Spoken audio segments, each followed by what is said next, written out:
कि मैं अपनी स्क्रीन शेयर कर दूं। अच्छा, हम आज जो है वो कि हमारी क्लास जो है वो थोड़ी स्लो चल रही है और अभी तक हम ERC-20 और 721 तक ही पहुंच सके।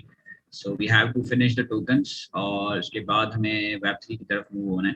ठीक है, तो आज की क्लास थोड़ी फास्ट रहेगी ताकि हम थोड़ा सा हमने ERC-20 और ERC-721 को बहुत डिटेल में देखा है, क्योंकि ज़्यादातर जो हमारी डेवलपमेंट है वो, और इवन ज़्यादातर जो टोकन्स जो ज़्यादातर सबसे ज़्यादा यूज़ हो रहे हैं वो यही दो टोकन यूज़ हो रहे हैं। ठीक है, ERC-721 और ERC-20। हालांकि ERC-777 उससे काफ़ी एडवांस है, तो हम आज देखेंगे उसको। और उसके अलावा ERC-1125 भी आ चुका है, जो कि combination of NFT and ERC-20।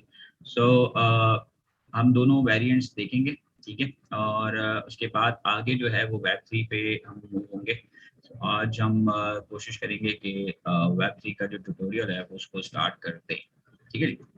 सो अभी तक कोई क्वेश्चन, कोई सवाल आपके पास हो तो वो पूछ लें, और उसके बाद फिर हम स्टार्ट करते हैं आगे।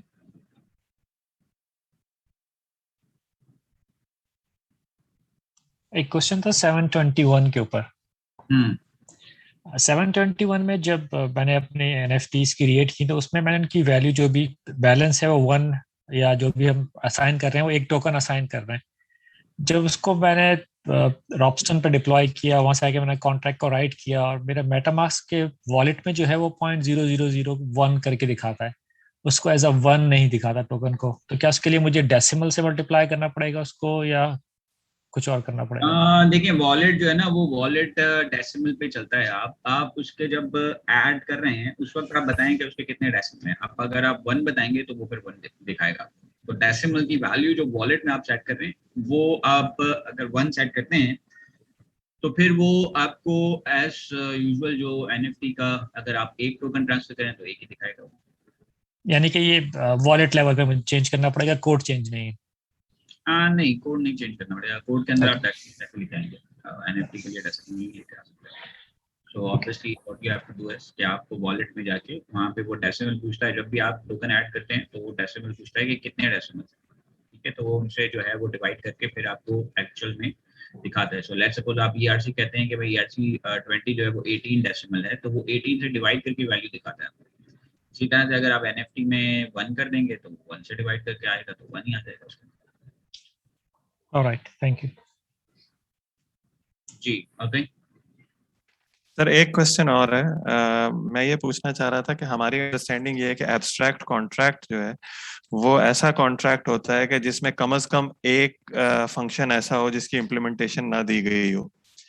लेकिन यहाँ पे जो मैंने ओपन ज़ैपलिन में एक तो मुझे अब एग्जैक्ट नाम नहीं याद, उन्हें एब्स्ट्रैक्ट करके उसने मार्क किया हुआ था, हालांकि उसमें 2-3 मेथड्स थे, उनकी इम्प्लीमेंटेशन भी दी थी। मुझे कोई ऐसा मेथड नहीं मिला कि कम से कम एक कि जिसकी इम्प्लीमेंटेशन ना दी गई हो। तो क्या इसका कोई और मकसद भी है? हम क्योंकि वो कंपाइलर आपको कंपाइल नहीं करने देगा अगर आपने जो इंटरफेस आपने उसके साथ एक्सटेंड किया है। ठीक है, जो इम्प्लीमेंट किया है इंटरफेस, उस इंटरफेस का अगर आपने सारे मेथड नहीं किए तो आपको एक्सट्रैक्ट करना पड़ेगा उसको।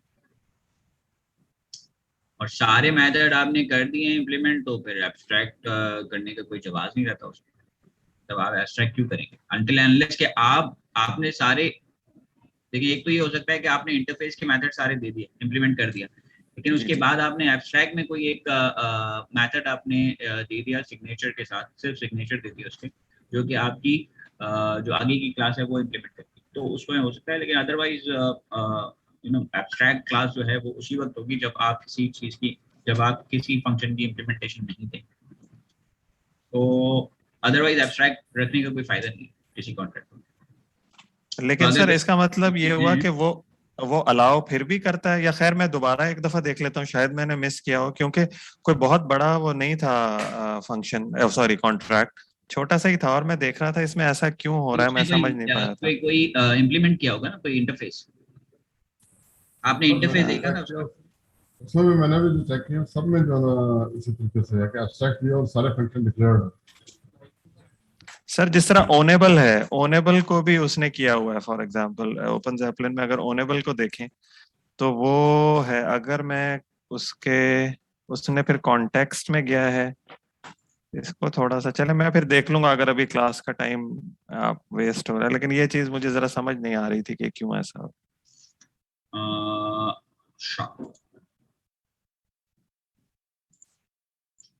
क्योंकि सर मैंने वैसे ओनेबल ऐसे को कुछ अभी उसमें, तक ऐसा कुछ देखा तो नहीं है, बट जी जी अगर कुछ ऐसा है तो हम देख लेंगे। लेकिन एब्स्ट्रैक्ट जो है वो बेसिकली उसी वक्त यूज होता है जब आपने कोई इम्प्लीमेंट इंटरफेस इम्प्लीमेंट किया हो जी जी और उसके बाद जो है वो उसकी जो है वो इम्प्लीमेंटेशन कंप्लीट ना की हो, यानी कि वो कुछ इम्प्लीमेंटेशन जो है ना वो आगे देगा, इस तरह से जी होता है। बिल्कुल।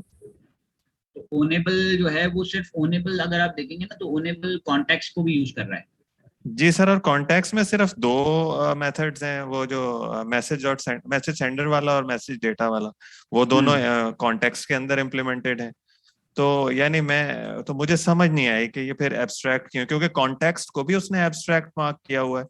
क्योंकि अगर आप कॉन्टेक्स्ट को देखें सर, उसमें सिर्फ दो मेथड्स हैं, वही मैसेज सेंडर और डेटा वाले, और दोनों की इम्प्लीमेंटेशन मौजूद है, but context is also marked as abstract. फिर बेसिकली ये जो है एब्स्ट्रैक्ट को इसलिए क्या होगा कि एब्स्ट्रैक्ट जो है इसका मतलब है कि आप इसको डायरेक्टली जो है इसको आप डिप्लॉय नहीं कर सकते एज अ कॉन्ट्रैक्ट। तो एब्स्ट्रैक्ट इसलिए दिया हुआ है कि फिर आप इसको किसी ना किसी जगह पे इनहेरिट करेंगे और उसके बाद ही जो है उसको यूज कर सकते हैं इस कॉन्ट्रैक्ट। तो जी बाय जी जी डेफिनेशन जी। उन्होंने उसको एब्स्ट्रैक्ट कर दिया है कि इसको आप डिप्लॉय नहीं कर सकते अंटिल आप इसको बेसिकली किसी कॉन्ट्रैक्ट के साथ इनहेरिट करें। उसे रिस्ट्रिक्ट कर दिया कि वो स्टैंड अलोन उसकी एंटिटी को, स्टैंड आइडेंटिटी अलोन कोई नहीं है। हाँ एग्जैक्टली ठीक है, हाँ स्टैंड यस, ये अलोन हो नहीं हो सकता है सकता। सर, ये हो सकता है, ठीक है सर, थैंक यू सर।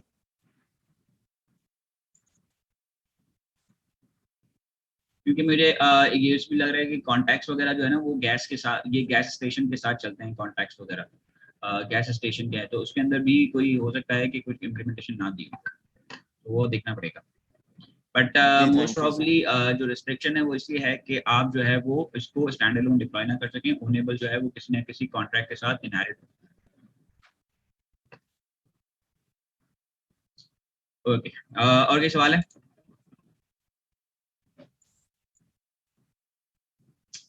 अच्छा जी, मैं अपनी स्क्रीन शेयर कर देता हूँ और हम आगे चलते हैं और थोड़ा डिस्कशन कर लेते हैं। और उसके बाद मेरी स्क्रीन नजर आ रही है आप लोगों को?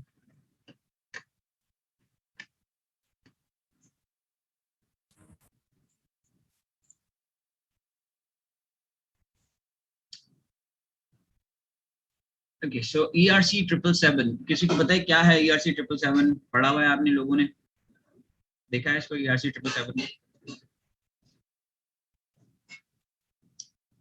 देखिए ERC 777 जो है वो फंजिबल टोकन ही है, ठीक है। लेकिन ERC 20 के अंदर बहुत सारे इश्यूज थे। कुछ इश्यूज तो ये थे कि मिसाल के तौर पे ERC 20 जो है वो इनिशियल उसमें ज्यादातर ये थे जब इवन सेफ ट्रांसफर भी नहीं इम्प्लीमेंट हुआ था, तब ERC 20 के साथ प्रॉब्लम ये था कि अगर इसको किसी को सेंड कर दिया जाए, यानी कि किसी कॉन्ट्रैक्ट को सेंड कर दिया जाए और उसके अंदर कैपेबिलिटी ना हो ये ERC 20 को रिसीव करने की या उसमें हैंडलिंग की, तो वो ERC 20 जो है आपका लॉक हो जाता था, ठीक है। अब वो ना मूव हो सकता है ना कुछ हो सकता है, तो ये इशू हो जाता था उसके साथ।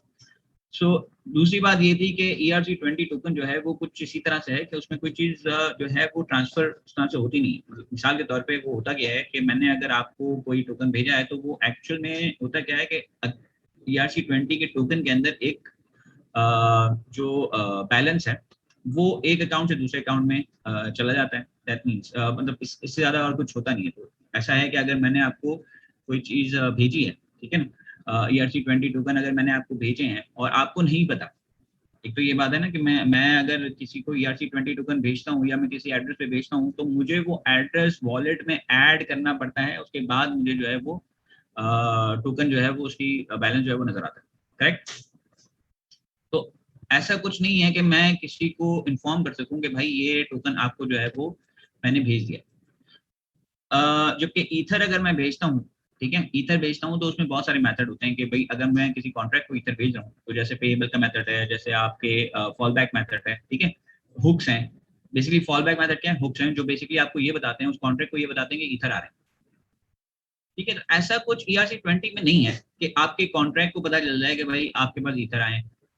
सो उसके लिए जो है वो बेसिकली ये ERC 777 जो है उसको रिलीज किया गया ERC को। और इसको जो है वो कोशिश ये की गई कि ये जो टोकन है वो क्लोज टू ईथर हो, ठीक है। जिस तरह से ईथर के अंदर जो है वो हम क्या कर सकते हैं, एक और दूसरी जो इम्पोर्टेंट चीज़ है वो ईथर के अंदर हम ये है कि अगर हम डेटा ईथर के साथ हम डेटा भी बेच सकते हैं, ठीक है। तो ERC20 में भी ऐसी कोई फैसिलिटी नहीं है कि हम डेटा बेच सकें अनटिल अनलेस कि हम कोई लो लेवल कॉल करें, ठीक है। समझ में आ रही है ये बात? यहाँ तक कोई क्वेश्चन है? ओके, आगे चलते हैं। सर अच्छा, थोड़ा सा उसमें हुक्स पे क्लैरिटी आप यानी हुक्स को या अगर आगे डिफाइन होगा तो यानी what exactly is a hook, थोड़ा आइडिया तो है लेकिन हुक देखिए क्या होता है। हुक इज बेसिकली हुक या इवेंट जो है ना वो ट्रिगर जब होता है, जब कोई एक्शन होता है तो वो ट्रिगर होता है। This is called hook. Hook का मतलब है कि एक आप एक हुक का वैसे बिहेवियर देखा जाए तो वो क्या होता है कि हुक का बिहेवियर क्या होता है कि किसी चीज जो कोई चीज चल रही है उसके अंदर आप हुक हो जाए तो उससे आप इंफॉर्मेशन ले सकते हैं, ठीक है। तो दैट मीन्स कि कोई चीज ट्रांसफर हो रही है, आप उस पर हुक लगा दें तो वो हुक जो है वो उसको इन्फॉर्म कर देगा, उसको सब्सक्राइब यानी कि एज अ इसको इस तरह से कहें कि सब पब का जो मेथड होता है यानी सब्सक्राइबर और पब्लिशर, ठीक है। कि भाई मैंने एक स्ट्रीम जारी है, अब या आप नॉर्मल एक एग्जांपल लें कि भाई आपका वाटर का कनेक्शन है, ठीक है। वाटर की मेन लाइन है, उसमें आप क्या करते हैं, आप हुक करते हैं और अपने पास अपने लिए जो है वो पानी ले लेते हैं। कैसे करते हैं कि भाई आप जो है वो अपने कनेक्शन जो है वो लीगल या इलीगल जो है वो आप अपना कनेक्शन जो है मेन लाइन में आप लगाते हैं, वो बेसिकली जो लगाना है उसको क्या कहते हैं, हुक कहते हैं।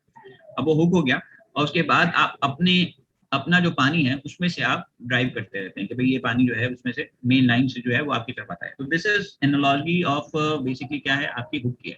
इसी तरह से कोई बिहेवियर्स या कोई फंक्शन जो चलता है तो उसके अंदर आप हुक्स कॉल कर सकते हैं, यानी हुक जो है आप रख सकते हैं, जो कि बेसिकली क्या होगा कि फंक्शन अगर वो चलेगा तो वो उसको भी कॉल कर देगा क्योंकि वो तो चल रहा है, ठीक है। और वो हुक को कॉल कर देगा तो हुक से रिलेटेड जितने भी सब्सक्राइबर होंगे जो उस पर्टिकुलर मेथड को इम्प्लीमेंट किया होगा, ठीक है, उस पर्टिकुलर मेथड को इम्प्लीमेंट किया हो गया वो भी इन्फॉर्म हो जाएंगे। समझ में आ रही है बात? सर लेकिन और आपने जो सब्सक्राइबर और पब्लिशर की बात की वो इवेंट में और हुक में एक ही नहीं हो, क्योंकि इवेंट में हम सब्सक्राइब करते हैं, जब इवेंट रेज होता है इवेंट तो और हुक जो है वो एक ही चीज का है, मतलब एक ही चीज के दो नाम है। इवेंट ट्रिगर होना, लेकिन ठीक है, और हाँ जी बोले। सर जो हुक दिए हुए हैं इसके अंदर बिफोर ट्रांसफर, ये तो कुछ फंक्शन लाइक लगते हैं। नहीं, ट्रांसफर वगैरह तो इवेंट्स हैं। इवेंट की सर, बात नहीं, करें वो जो मेथड है वो तो इम्प्लीमेंटेशन है उसकी, वो जो वहां पे दिया हुआ है ना से जो हुक दिए हुए बिफोर ट्रांसफर या आफ्टर ट्रांसफर के, हाँ, बिफोर वो तो ट्रांसफर उसकी और आफ्टर ट्रांसफर जो है वो बेसिकली एक तरह के हुक्स हैं, या एक तरह के जी हुक कैसे है कि वो आप अगर उस पे बिफोर ट्रांसफर अपने पास इंप्लीमेंट करेंगे तो आपको पता है कि यार ये जब ट्रांसफर हो रहा है, ERC20 में ओपन ज़ैपलिन ने ये काम किया हुआ है कि जब ट्रांसफर हो रहा है तो बिफोर ट्रांसफर का एक फंक्शन कॉल हो जाता है। अब आप उसको लिसन कर रहे हैं, अपने कॉन्ट्रैक्ट में आपने इंप्लीमेंट किया हुआ है, ठीक है, बिफोर ट्रांसफर को, तो आप बिफोर ट्रांसफर की अपनी इंप्लीमेंटेशन दे सकते हैं। This is called a subscriber. वो पब्लिश कर रहा है, जब ट्रांसफर हो रहा है, तो क्या हो रहा है कि पब्लिश हो रहा है। पब्लिश होने का मतलब है कि वो कॉल हो गया। अब अगर आपने इंप्लीमेंट किया हुआ है दैट मींस आपका कॉन्ट्रैक्ट उसका सब्सक्राइबर है तो उसको वो मैसेज मिल जाएगा। सब्सक्राइबर नहीं है तो मैसेज नहीं मिलेगा, वो एग्जीक्यूशन ही नहीं होगी, ठीक है ना। तो वो तो एग्जीक्यूट होना है, वो तो एग्जीक्यूट हो जाएगा। आपने अगर उस मेथड को इंप्लीमेंट किया हुआ है तो आपकी कॉल स्टार्ट हो जाएगी और उसके बाद वो रिटर्न हो जाएगा, और मतलब वो कॉल हो जाएगा, आपका भी एग्जीक्यूशन हो जाएगी और उसके बाद उसकी जो बेसिक एग्जीक्यूशन है वो चलती रहेगी, ठीक है। तो इसी तरह से हुआ कि ट्रांसफर क्या है कि आपकी मेन पानी की लाइन है, ठीक है, वो बह रही है, वो अब आप अगर अपना हुक लगा देंगे, ठीक है, और पानी जब आएगा तो आपके पास भी आ जाएगा, पानी नहीं आएगा तो आपके पास भी कुछ नहीं आएगा, राइट। तो पानी बहेगा वो आपके लिए नहीं बहेगा, वो तो मेन लाइन में बहेगा। अब आपने हुक लगाया हुआ है, आप एज अ सब्सक्राइबर हो उसके, ठीक है, आपने मेन लाइन में हुक कर दिया उसको अपने पाइप को, तो आप क्या बन गए, सब्सक्राइबर हो गए। अब जब भी पानी आएगा तो आपके पास भी थोड़ा बहुत पानी या जो भी पानी जितना बड़ा आपने ऑब्वियसली वो लगाया तो उतना पानी आपके पास भी आ जाएगा। तो इसकी इसी तरह एग्जीक्यूशन से जब सीक्वेंशियल सर ट्रांसफर होती करना लेकिन है। है, एक बात ये बताइएगा सर, जी जी बोलिए। अगर हम इवेंट्स लगाते हैं, ठीक है, एक फंक्शन के अंदर इवेंट्स लगाते हैं तो वो हमारा काम तो हो जाता है पूरा, जो भी आप देखिए पब्लिशिंग की इवेंट बात जो है कर ना रहे हैं। वो event is a static call. Event का मतलब है हम ये बता रहे हैं कि ये चीज हुई है, ठीक है। इवेंट आपका क्या है कि आप ये कहते हैं कि ये इवेंट हुई है, अगर उसके अंदर इवेंट में सब्सक्रिप्शन का मॉडल है, अगर है तो, बिकॉज बास प्रोग्रामिंग लैंग्वेजेस में ऐसा पॉसिबल है कि आप इवेंट ट्रिगर करते हैं तो वो इवेंट को बेसिकली उन्होंने कैप्चर किया होता है और उस पर अपनी इंप्लीमेंटेशन दी होती है। लेकिन यहाँ पे जो इवेंट है ना, अब यहाँ पे एक इवेंट हुआ, उसकी आप इंप्लीमेंटेशन कहाँ देंगे? अपने Web3 में देंगे या अपने वॉलेट में देंगे। कि ट्रांसफर हुआ है तो अब वॉलेट को जो काम करना है वो अपने काम कर लेगा। दैट मीन्स कि वो ये देखिए इवेंट क्या हुआ कि स्टैटिक कॉल हो गई कि उसने ये बता दिया, पब्लिश कर दिया उसने कि भाई ये हुआ है, अब आप अपनी इंप्लीमेंटेशन दे दो। एक दूसरा हो क्या है कि जब वो प्रोग्राम चल रहा है तो वो उसको कॉल कर लेगा। अब आपने उसको सब्सक्राइब किया हुआ है तो आप अपनी इंप्लीमेंटेशन दे दें। सो बेसिकली दोनों के इवेंट एंड हुक जो है ना वो बेसिकली आप ये कह ले कि वैसे यूज होते हैं, लेकिन अगर दोनों बेसिकली यूज होते हैं एक ही काम के लिए, दोनों का काम एक ही है। लेकिन यहाँ पे जो है ना स्मार्ट कॉन्ट्रैक्ट के अंदर इवेंट जब एमिट होते हैं तो वो बेसिकली होते किस लिए हैं इवेंट? या तो आप ब्लॉकचेन से बाहर Web3 या आपकी जो डैप है उसके लिए यूज हो रहे होते हैं वो इवेंट्स, ठीक है, जो इवेंट एक्चुअली इमिट हो रहे होते हैं वो बेसिकली बता रहे होते हैं कि भाई आपका ये काम हो गया। अगर आप उसको लिसन कर रहे हैं इवेंट को, अगर आप लिसन कर रहे हैं तो आप ऑब्वियसली कोई ना कोई इंप्लीमेंटेशन देगी ना। लिसन क्यों कर रहे हैं आप? कोई ना कोई इंप्लीमेंटेशन देने की। लेकिन हुक जो है वो विद इन कॉन्ट्रैक्ट है। दैट मीन्स कि कोई और स्मार्ट कॉन्ट्रैक्ट उसको लिसन कर रहा है, उस पर सब्सक्राइब हुआ है और वो देख रहा है कि यार ये कॉल हो तो मैं अपनी इंप्लीमेंटेशन दूं, तो विद इन ट्रांजैक्शन ही ये कॉल हो जाएगी। इमिट जो है जो कि इवेंट है यहाँ पे, वो क्या होगा कि कॉल हो जाएगा, इसकी इंप्लीमेंटेशन ब्लॉकचेन में नहीं दी हुई, ठीक है। मोस्ट प्रोबेबली इसकी इंप्लीमेंटेशन कहाँ दी होगी? डैप्स में दी होगी। सर तो इसका मतलब ये है इस तरह बस लाइब्रेरी के तौर पे मतलब की तरह यूज होता है, जैसे एक contract with in like interaction, दो कॉन्ट्रैक्ट्स के दरमियान इंटरेक्शन के लिए दो कॉन्ट्रैक्ट के दरमियान, लेकिन दो कॉन्ट्रैक्ट के दरमियान इंटरेक्शन एक सेंड कर रहा है और एक इंटरेक्शन तो वैसे भी हो रही है। कोई आपका कॉन्ट्रैक्ट ट्रांसफर अगर मेथड कॉल करता है तो वो भी इंटरेक्शन है। कोई मेथड कॉल करेगा या आपका कॉन्ट्रैक्ट जो है वो किसी और मेथड का कोई भी फंक्शन कॉल करेगा तो वो भी इंटरेक्शन ही है। सर मेरा ये ख्याल है what you are trying to say is कि जो इवेंट्स हैं वो पैसिव है और जो हुक्स हैं वो थोड़ा सा एक्टिव है, यानी कि वो सब्सक्राइबर और लिसनर इवेंट्स जो होता है जिसमें पैसिव तो नहीं कह सकते, this not passive, because obviously वो आप जब आप कॉल कर रहे हैं उसको तो दोनों ही पैसिव है इस तरह से, क्योंकि वो कॉन्ट्रैक्ट जो है वो तो कॉल करके खत्म हो जाएगा, ठीक है। सो इम्प्लीमेंटेशन जो दे रहा है, सो फर्क सिर्फ इतना है कि if it is a hook then उसकी इम्प्लीमेंटेशन स्मार्ट कॉन्ट्रैक्ट में होगी, किसी और स्मार्ट कॉन्ट्रैक्ट में होगी, दूसरे स्मार्ट कॉन्ट्रैक्ट में होगी। अगर वो इवेंट है तो उसकी इम्प्लीमेंटेशन जो है वो मोस्ट प्रोबेबली डैप्स में या ब्लॉकचेन से बाहर दी जाएगी, ठीक है। क्योंकि इवेंट जो है यहाँ पे लेकिन इसमें कोई कोड भी ट्रांसफर नहीं हो रहा के उसमें बता रहा हूँ, ठीक है। दूसरी लैंग्वेजेस में दिस इज डिफरेंट। सॉलिडिटी में इवेंट्स जो हैं आपके उस वक्त जो एग्जीक्यूट होते हैं, जब भी इवेंट्स आप एग्जीक्यूट करते हैं तो वो बेसिकली क्या हो रहा होता है कि उसकी इंप्लीमेंटेशन आप ये सपोज कर रहे होते हैं कि जो Web3 या डैप चलेगी, जब आप डैप बनाएंगे तो आपको इवेंट्स की बहुत जरूरत पड़ेगी, ठीक है। तो आप उस वक्त वहाँ इंप्लीमेंटेशन दे रहे होंगे, इवेंट के थ्रू वहाँ इंप्लीमेंटेशन दे रहे होंगे, because smart contract not directly जो है ना वो आपकी डैप से कोई वो कम्युनिकेशन नहीं कर सकता, ठीक है। जबकि हुक जो है वो बेसिकली क्या होता है, आप अपना स्मार्ट कॉन्ट्रैक्ट लिखते हैं या आप अपनी क्लास लिख रहे होते हैं, तो ओवरराइड से बचने के लिए भी आप बेसिकली ये जो बिफोर ट्रांसफर है वो बेसिकली क्या है कि आपको ट्रांसफर का मेथड कोई एक छोटी सी इम्प्लीमेंटेशन देने के लिए आप चाह रहे हैं कि ये इम्प्लीमेंटेशन दे दूं मैं उसके साथ, तो उसके लिए पूरा ट्रांसफर का मेथड आपको ओवरराइड ना करना पड़े, आप सिर्फ बिफोर ट्रांसफर के साथ भी ये काम कर सकते हैं। उसके अलावा जैसे फॉल बैक है, fall back is a kind of hook, जो कि आपका बेसिकली क्या है, जैसे ही ईथर ट्रांसफर होगा तो सिस्टम ऑटोमेटिकली फॉल बैक को कॉल कर लेगा। इसी तरह से ERC777 में जो अदर या जिस तरह से ERC20 के अंदर ट्रांसफर सेफ था, सेफ ट्रांसफर फ्रॉम था या सेफ ट्रांसफर है, तो सेफ ट्रांसफर क्या करता है कि वो कॉल करता है हुक को, कौन से हुक को, जो कॉलर सब कॉन्ट्रैक्ट में डिफाइन होता है और उसको वो कॉल कर देता है, ठीक है। अगर वो होता है तो वो कॉन्ट्रैक्ट होता है तो वो ERC20 को ट्रांसफर करता है, अदरवाइज वो ट्रांसफर नहीं करता, ठीक है। तो सेफ ट्रांसफर उसके अंदर कोड मेंशन है ना, वो एक्चुअली हुक कॉल कर रहा होता है।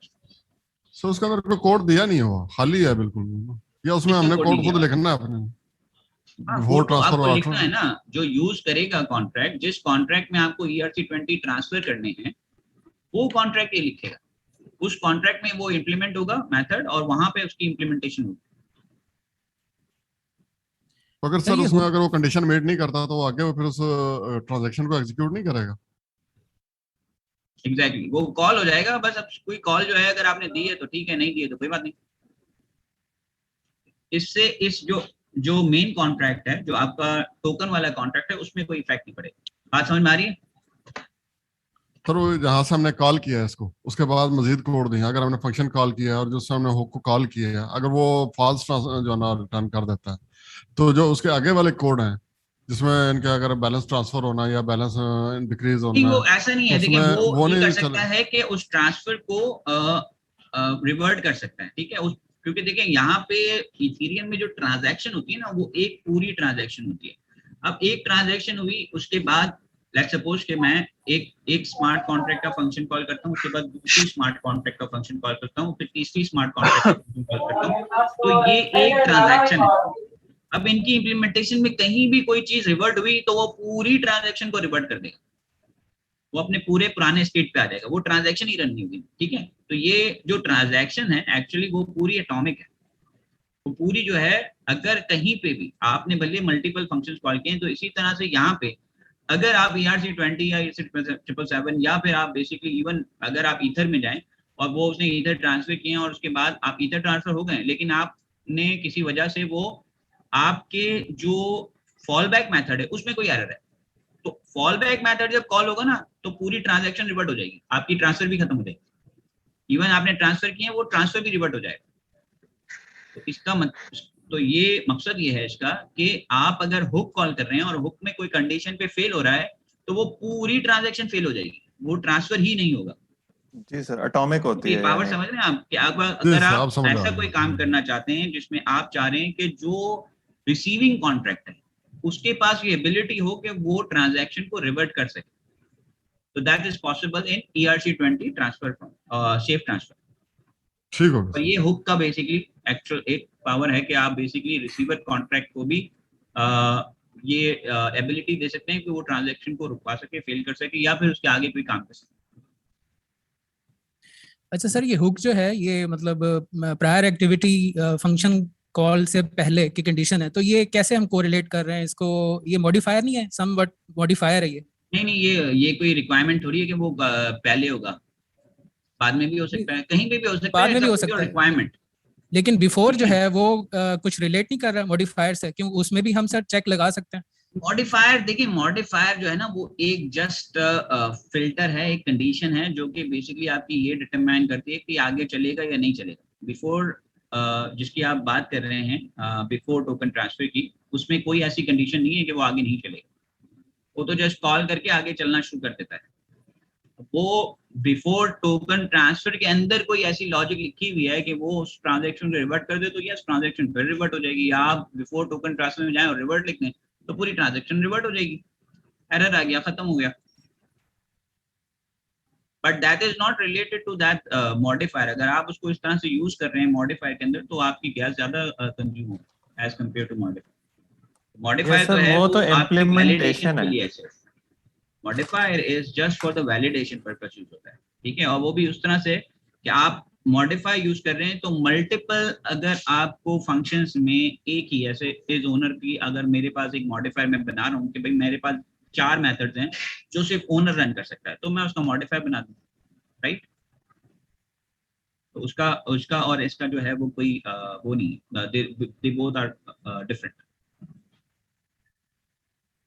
सर, अगर रिसीविंग कॉन्ट्रैक्ट के अंदर हुक अवेलेबल नहीं है, अगर हुक की इम्प्लीमेंटेशन नहीं है, तो ट्रांजैक्शन रिवर्ट हो जाएगी। और अगर हमारे कॉन्ट्रैक्ट के अंदर और जिस कॉन्ट्रैक्ट को अगर आप सेफ ट्रांसफर यूज कर रहे हैं और ERC-20 कॉन्ट्रैक्ट और जो दो आपका रिसीवर कॉन्ट्रैक्ट है उसने इम्प्लीमेंटेशन नहीं दी हुई, तो वो ट्रांजैक्शन नहीं होगी, रिवर्ट हो जाएगी, ठीक है। सेफ ट्रांसफर का मकसद यही था ना ERC-20 का। ओके।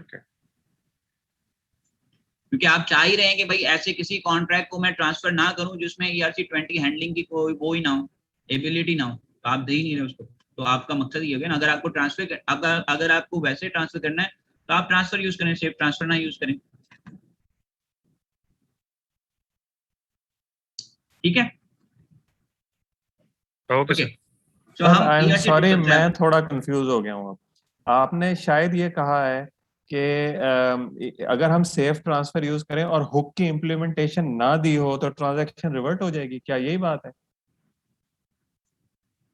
यस, अगर रिसीवर की इम्प्लीमेंटेशन नहीं दी हुई, अगर आप हाँ, रिसीवर वाले की, दे रहे यस हैं यस। किसको, अगर आप सेफ ट्रांसफर फ्रॉम किसी कॉन्ट्रैक्ट को ट्रांसफर कर रहे हैं, सेफ ट्रांसफर अगर किसी एक्सटर्नल अकाउंट को कर रहे हैं तो वो उसमें कोई नहीं होगा, उसमें वो ट्रांसफर कि हो उसमें प्रॉब्लम नहीं होगी। हाँ, अगर वो Exactly. रिसीवर वाले की इम्प्लीमेंटेशन नहीं है ऑब्वियसली फिर तो वो रिवर्ट हो जाएगी, लेकिन अगर वो सेफ ट्रांसफर बिफोर या सेफ ट्रांसफर आफ्टर वाले की तो उसका कोई मसला नहीं है, क्योंकि वो तो सिंपल फंक्शंस हैं जिसमें हमने शायद कोई अपना कोई एक्स्ट्रा काम करना है, वो तो दो हाँ, लेकिन अगर आप उसमें भी रिवर्ट करवा रहे हैं किसी कंडीशन पे तो वो भी ट्रांजैक्शन को रिवर्ट कर देगा। जी जी जी जी जी बिल्कुल एग्जैक्टली। नहीं, मेरा मकसद था अगर उसकी इम्प्लीमेंटेशन नहीं दी तो हम तो कुछ भी नहीं कर रहे, ऐसा वो कोई हमें नहीं कुछ नहीं कहेंगे, वो है, हमें कुछ नहीं कहेंगे। यस एग्जैक्टली, वो हुक की जो इम्प्लीमेंटेशन है वो जरूरी नहीं।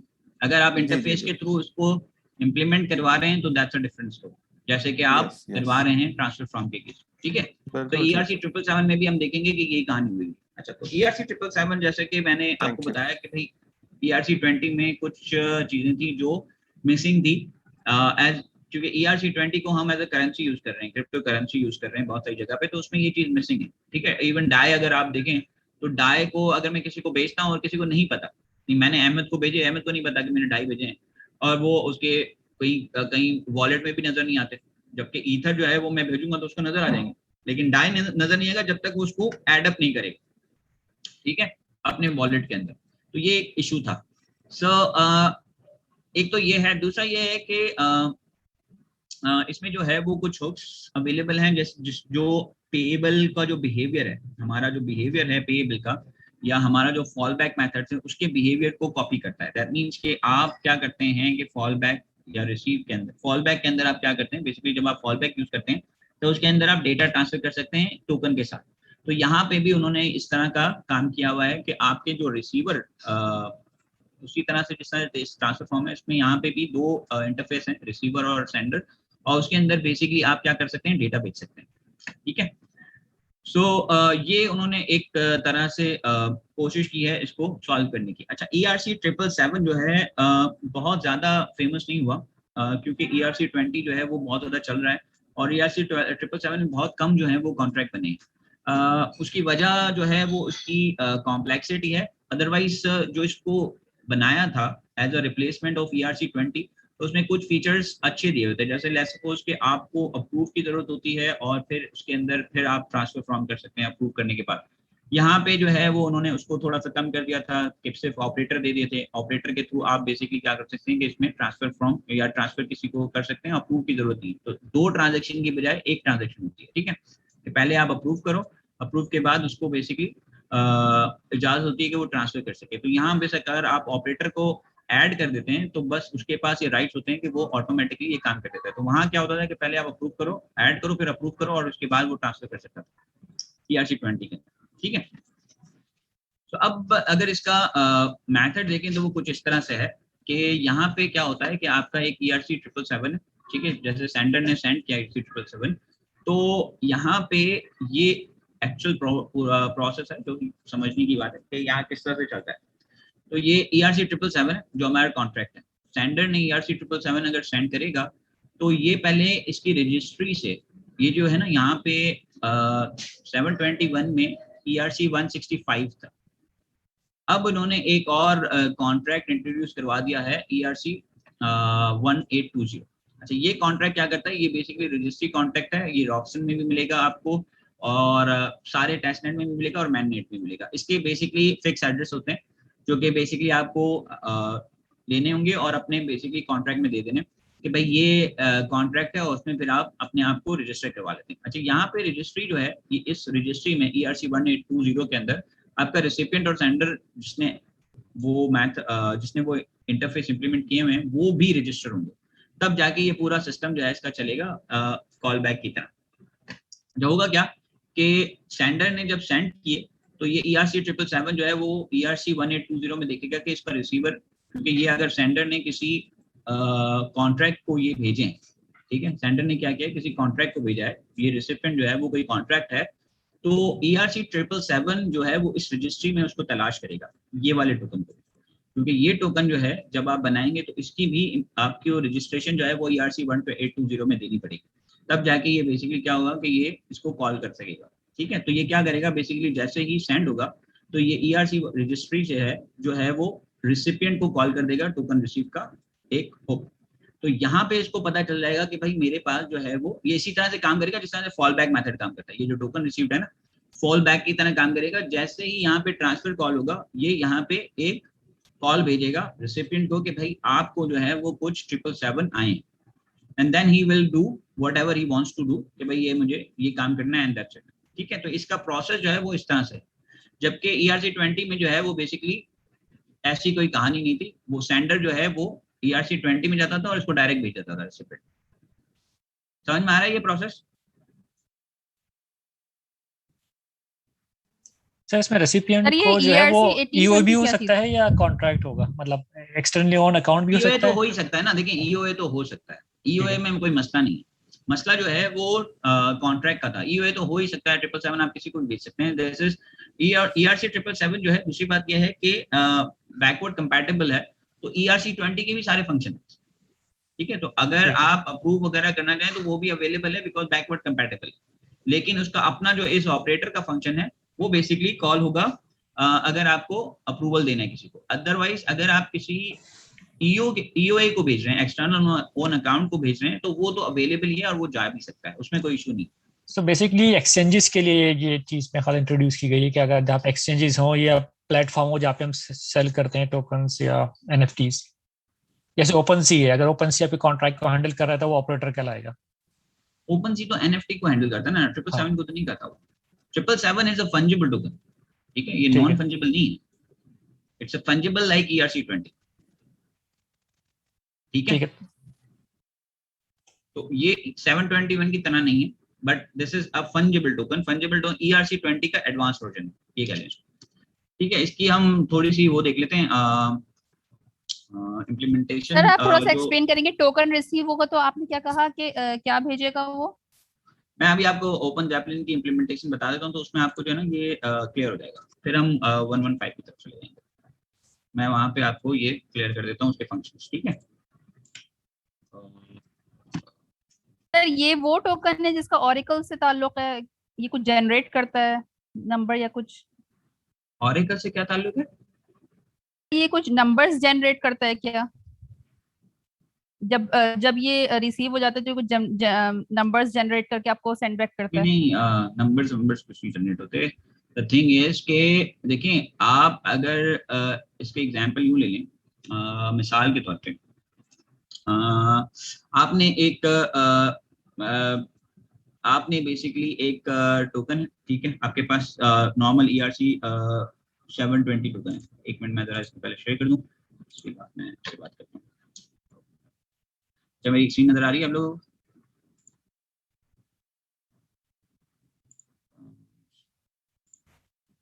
अच्छा, अब इसकी एग्जांपल आप इस तरह से ले लें कि लेट्स सपोज कि आपको जो है वो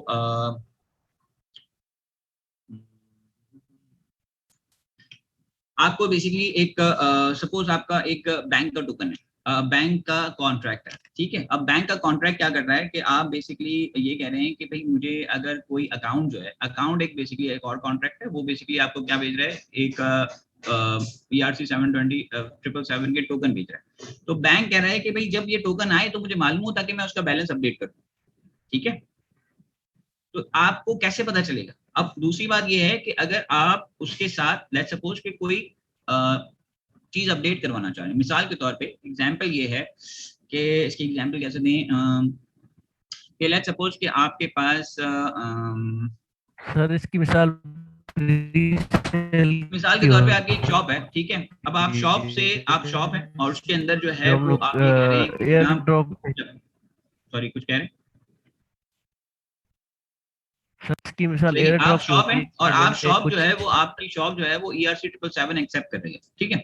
अब आप ये कहते हैं कि जैसे ही मेरे पास मतलब मेरे सप्लायर जो है वो मुझे पैसे भेज रहा है, ठीक है, या मेरा जो कस्टमर है वो मुझे पैसे भेज रहा है, तो मैं ये कह रहा हूँ कि जब कस्टमर मेरा पैसे भेजे तो मैं उसकी जो गुड्स हैं उसको शिपमेंट के लिए भेज दूं, ठीक है। अब ये चीज मैं क्या करूंगा, मैं ऑटोमेट करना चाहता हूँ। यहाँ पे मैं क्या कर रहा हूँ, अभी फिलहाल मैं देखता हूँ कि ठीक है जी मुझे रिसीव हुए पैसे कस्टमर से, तो मैं देखूंगा या तो कस्टमर को मुझे इन्फॉर्म करना पड़ेगा कि भाई मैंने आपको भेज दिया, तो फिर मैं उसका बैलेंस जाके चेक करूंगा अगर नॉर्मल ERC-20 है, उसके बाद मैं अपनी शिपमेंट जो है वो उसको एग्जीक्यूट कर दूंगा, ठीक है।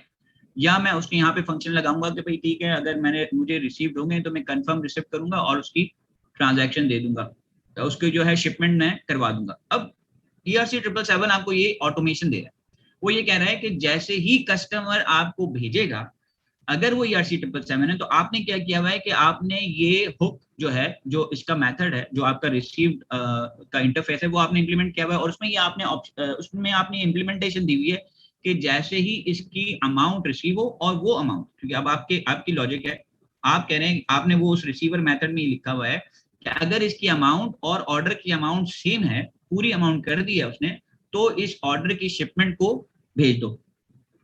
ये अब जो आपने बिजनेस लॉजिक लिखी है, ठीक है, कि भाई इसकी शिपमेंट भेज दो, ये आपसे रिलेटेड है, शॉप से रिलेटेड है। शॉप कौन सा कॉन्ट्रैक्ट है जो रिसीव कर रहा है ERC-777 को, भेज कौन रहा है, कस्टमर, ठीक है। तो इस केस में आपके पास ये एबिलिटी आ जाती है कि आप इस चीज को, इस प्रोसेस को ऑटोमेट करें। या आप ये कर सकते हैं कि अगर मुझे कस्टमर कम दे रहा है तो भी आपने इंप्लीमेंट कर दिया है उसी रिसीवर के अंदर के, अगर ऑर्डर से कम अमाउंट है तो रिजेक्ट कर दो। या आपका अगर प्रोसेस ये कहता है कि जी ठीक है उसने कम भेजा है, तो आप शिपमेंट का प्रोसेस मत ऐड करो, लेकिन एक ईमेल भेज दो उसको कि जनाब आपने जो है वो इतने आपके आउटस्टैंडिंग है। नाउ सी कि आप अपनी लॉजिक ऑटोमेट कर सकते हैं इसके थ्रू। ERC-20 के थ्रू आप ये नहीं कर सकते। समझ में आ रही है बात, क्लियर है? सर मेरे ख्याल से आगे चलते हैं ताकि फिर हम ERC-20 प्रैक्टिकली इसको देखेंगे ना तो ज्यादा बेहतर पता चलेगा। क्वेश्चंस को होल्ड कर देते हैं फिलहाल के लिए, और इसी में बताइएगा आप जब एक्सप्लेन कर रहे हो तो। मेरा बस यहाँ पे एक सवाल है, तो फिर ERC-20 मेरे ख्याल से अगर हम इस तरह से देखें ERC-777 को अगर हम इस तरह से पूरा करते हैं, मैं आपको इसमें ये कर दूंगा कि आपको जो है इसका एक हम क्या करते हैं, एक वो दे देते हैं, अदरवाइज इसमें बहुत टाइम लग जाएगा इसको पूरा एक्सप्लेन करने के तुम्हें। लेकिन मैं फिर भी आपको ERC-777 का कॉन्ट्रैक्ट एक्सप्लेन कर देता हूँ, लेकिन इसकी इम्प्लीमेंटेशन जो है वो अगर एक्सप्लेन कर दूंगा तो फिर वो पूरी क्लास ही खत्म हो जाएगी इसमें 777 के लिए, और हमें भी 1125 भी खत्म करना है और हमें वेब भी पहुंचना है, तो it would take a lot of time. So मेरी रिक्वेस्ट ये होगी कि या तो हम इसकी एक हेल्प डेस्क कर लेते हैं जिसमें हम इम्प्लीमेंटेशन रख लेंगे, अभी हम इसको समझ लेते हैं कि ERC-777 है क्या, राइट। सर ये ज्यादा और देखिए इसमें बहुत ज्यादा डिफरेंस नहीं है, वैसे अगर देखा जाए तो if you have a fungible token का आपके सारे कॉन्सेप्ट हैं, तो इसमें सिर्फ एक ही ऑप्शन जो है वो ज्यादा दिया हुआ है, और वो ये है कि आपके रिसीवर और सेंडर के इंटरफेसेस दिए हैं, ठीक है। ओके, सो हम चलते हैं आगे।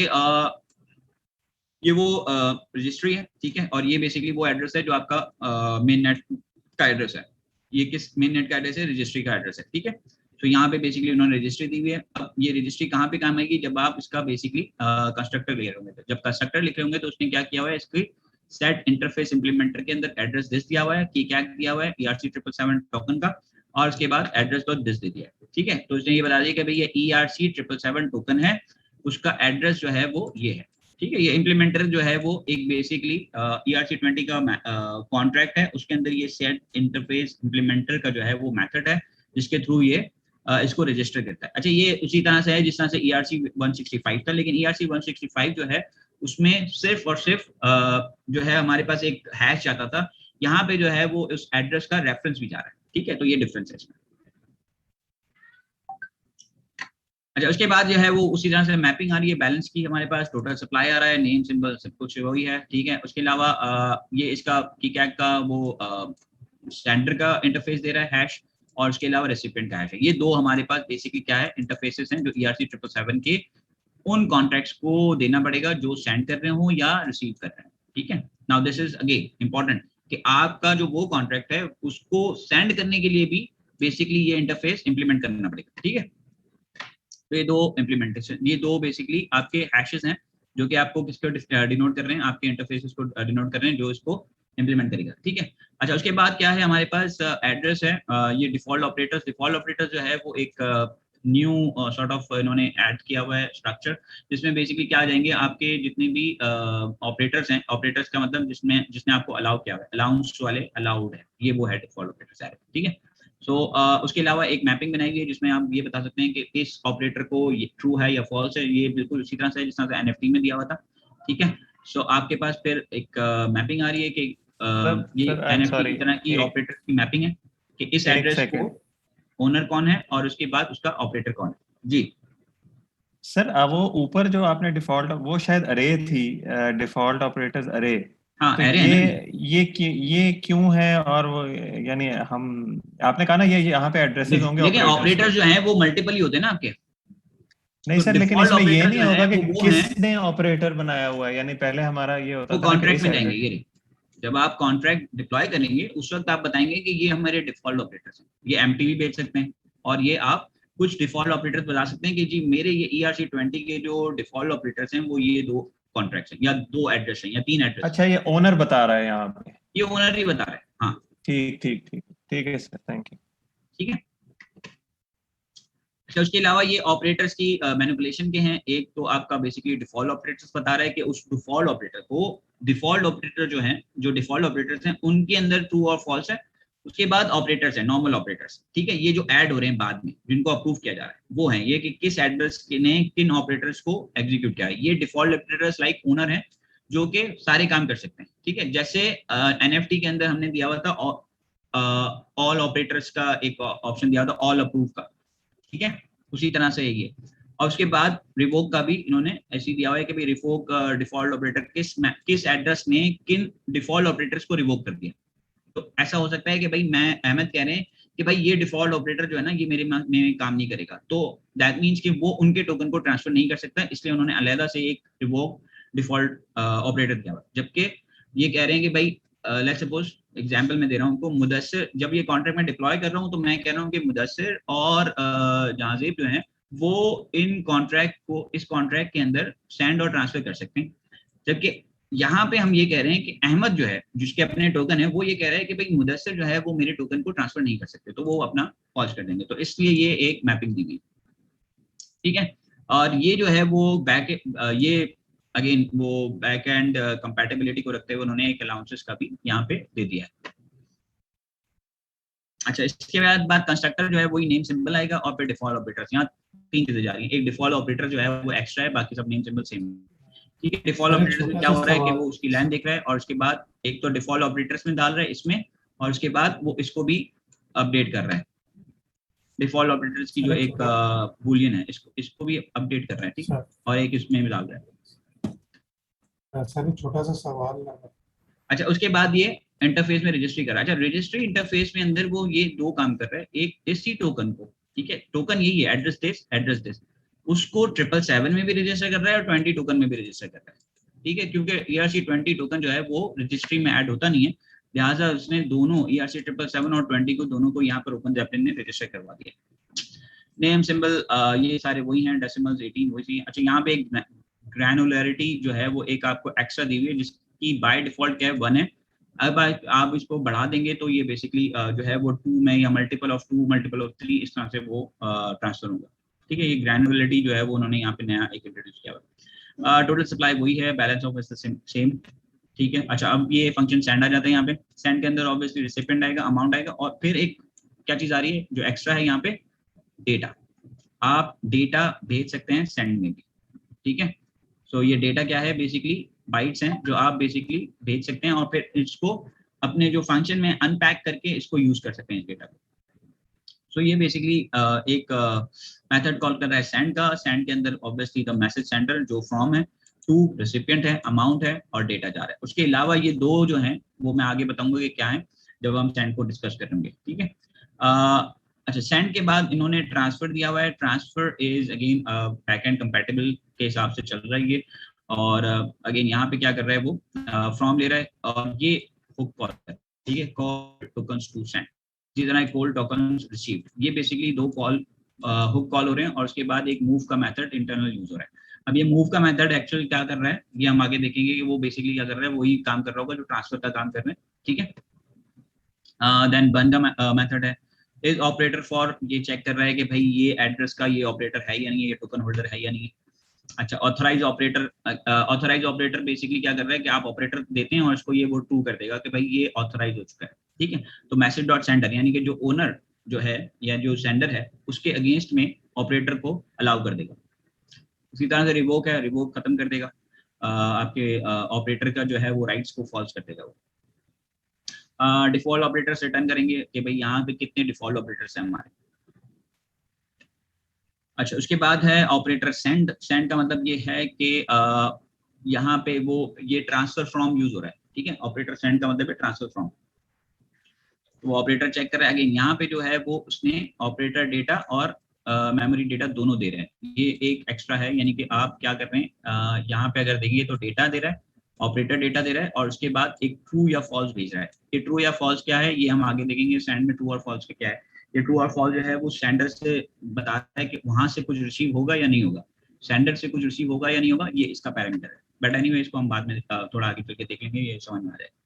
तो ऑपरेटर डेटा क्या है, यहाँ पे एक एक्स्ट्रा डेटा है जो ऑपरेटर भी अपना डेटा भेज सकता है कुछ, और एक्चुअल में जो डेटा जा रहा है वो भी जा रहा है, ठीक है। तो ये बेसिकली क्या जा रहा है कि आपके पास एबिलिटी जो है ना सेंड की, वो एबिलिटी बढ़ गई है। उसके अंदर आप एक्चुअल में कोई कंडीशन भेज सकते हैं, कोई एग्जीक्यूटेबल कोड भेज सकते हैं जो कि किसको करना है, रिसिपिएंट को जो है वो एग्जीक्यूट करना है, कुछ एक्स्ट्रा इंफॉर्मेशन भेज सकते हैं, ठीक है। अच्छा, उसके बाद ऑपरेटर बंद है, यानी कि ऑपरेटर जो है वो बंद कर सके, ठीक है। अलाउंस ये बैकवर्ड कंपैटिबिलिटी के लिए, अलाउंस अप्रूव भी बैकवर्ड कंपैटिबिलिटी के लिए, अदरवाइज इसकी जरूरत नहीं है। बेसिकली कर भी क्या रहा है, ये अप्रूव और अलाउंस यूज कर रहा है बैकवर्ड ERC20 के लिए, ठीक है। ट्रांसफर फ्रॉम अगेन जो है वो बैकवर्ड कंपैटिबल फंक्शन है और इसके अंदर भी बेसिकली वही काम हो रहा है। रिसिपिएंट होल्डर चेक हो रहे हैं, उसके बाद स्पेंडर चेक हो रहा है। फिर ये एक जिस तरह से बिफोर का एक है उसी तरह से ये हुक कॉल हो रहा है, कॉल टोकन्स टू सेंड। ये कॉल्स टोकन टू सेंड किसके पास हो रहा है, सेंडर ने जो इंप्लीमेंट किया होगा, ठीक है। मूव कॉल हुआ, उसके बाद कॉल अलाउंस कॉल हुआ। अलाउंस में बेसिकली उसने अलाउंस दिया है और उसका अलाउंस माइनस कर दिया, फिर वो अप्रूव के अंदर यही काम हो रहा है, ठीक है। और अप्रूव जो है वो खत्म हो रहा है उसका। और कॉल टोकन रिसीव कॉल हो रहा है। कॉल टोकन रिसीव अगेन किसको कॉल हो रहा है, जो रिसीवर इंटरफेस जिसने इंप्लीमेंट किया होगा। सर थोड़ा सा हल्का, थोड़ा सा आहिस्ता आप बोलेंगे, मतलब ठहर के। ओके, चलिए मैं ठहर के आराम से बोलता हूँ। अच्छा, इसके बाद है mint. Mint is normal, basically new token mint करने के लिए है। यहाँ पे बेसिकली अकाउंट आ रहा है, आपका अमाउंट आ रही है और उसके साथ आपके पास ऑप्शन आ रहा है कि आप डेटा भेज सकें। तो ये मिंट का एक्चुअल फंक्शन है। इस मिंट के फंक्शन में आपके पास पैरामीटर क्या है, address, account, amount, byte, user data, bytes, operator data, और उसके बाद आप एक बूलियन भेज रहे हैं। जो बूलियन आप ट्रू और फॉल्स ऊपर भेज रहे थे कि आपको एक्नॉलेजमेंट रिसिपिएंट की रिक्वायर्ड है या नहीं है, ठीक है। तो आप यहाँ पे भेज सकते हैं मिंट के अंदर। अगर रिक्वायर्ड होगा तो वो बेसिकली वेट करेगा और उसके अंदर फॉल्स या ट्रू करके फिर ही आपको उसकी रिजल्ट भेजेगा। तो ये इसके लिए है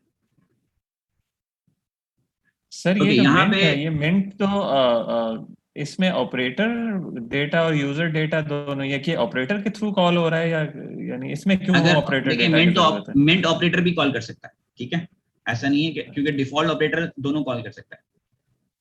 डिफॉल्ट ऑपरेटर को सारे राइट्स हैं बेसिकली, ठीक है ना। Okay sir. तो इसलिए ऑपरेटर डेटा वहां पे रखा हुआ है। अच्छा, ये बिफोर टोकन ट्रांसफर उसी तरह से जो आपने ERC20 में देखा था वही है, बिफोर टोकन ट्रांसफर।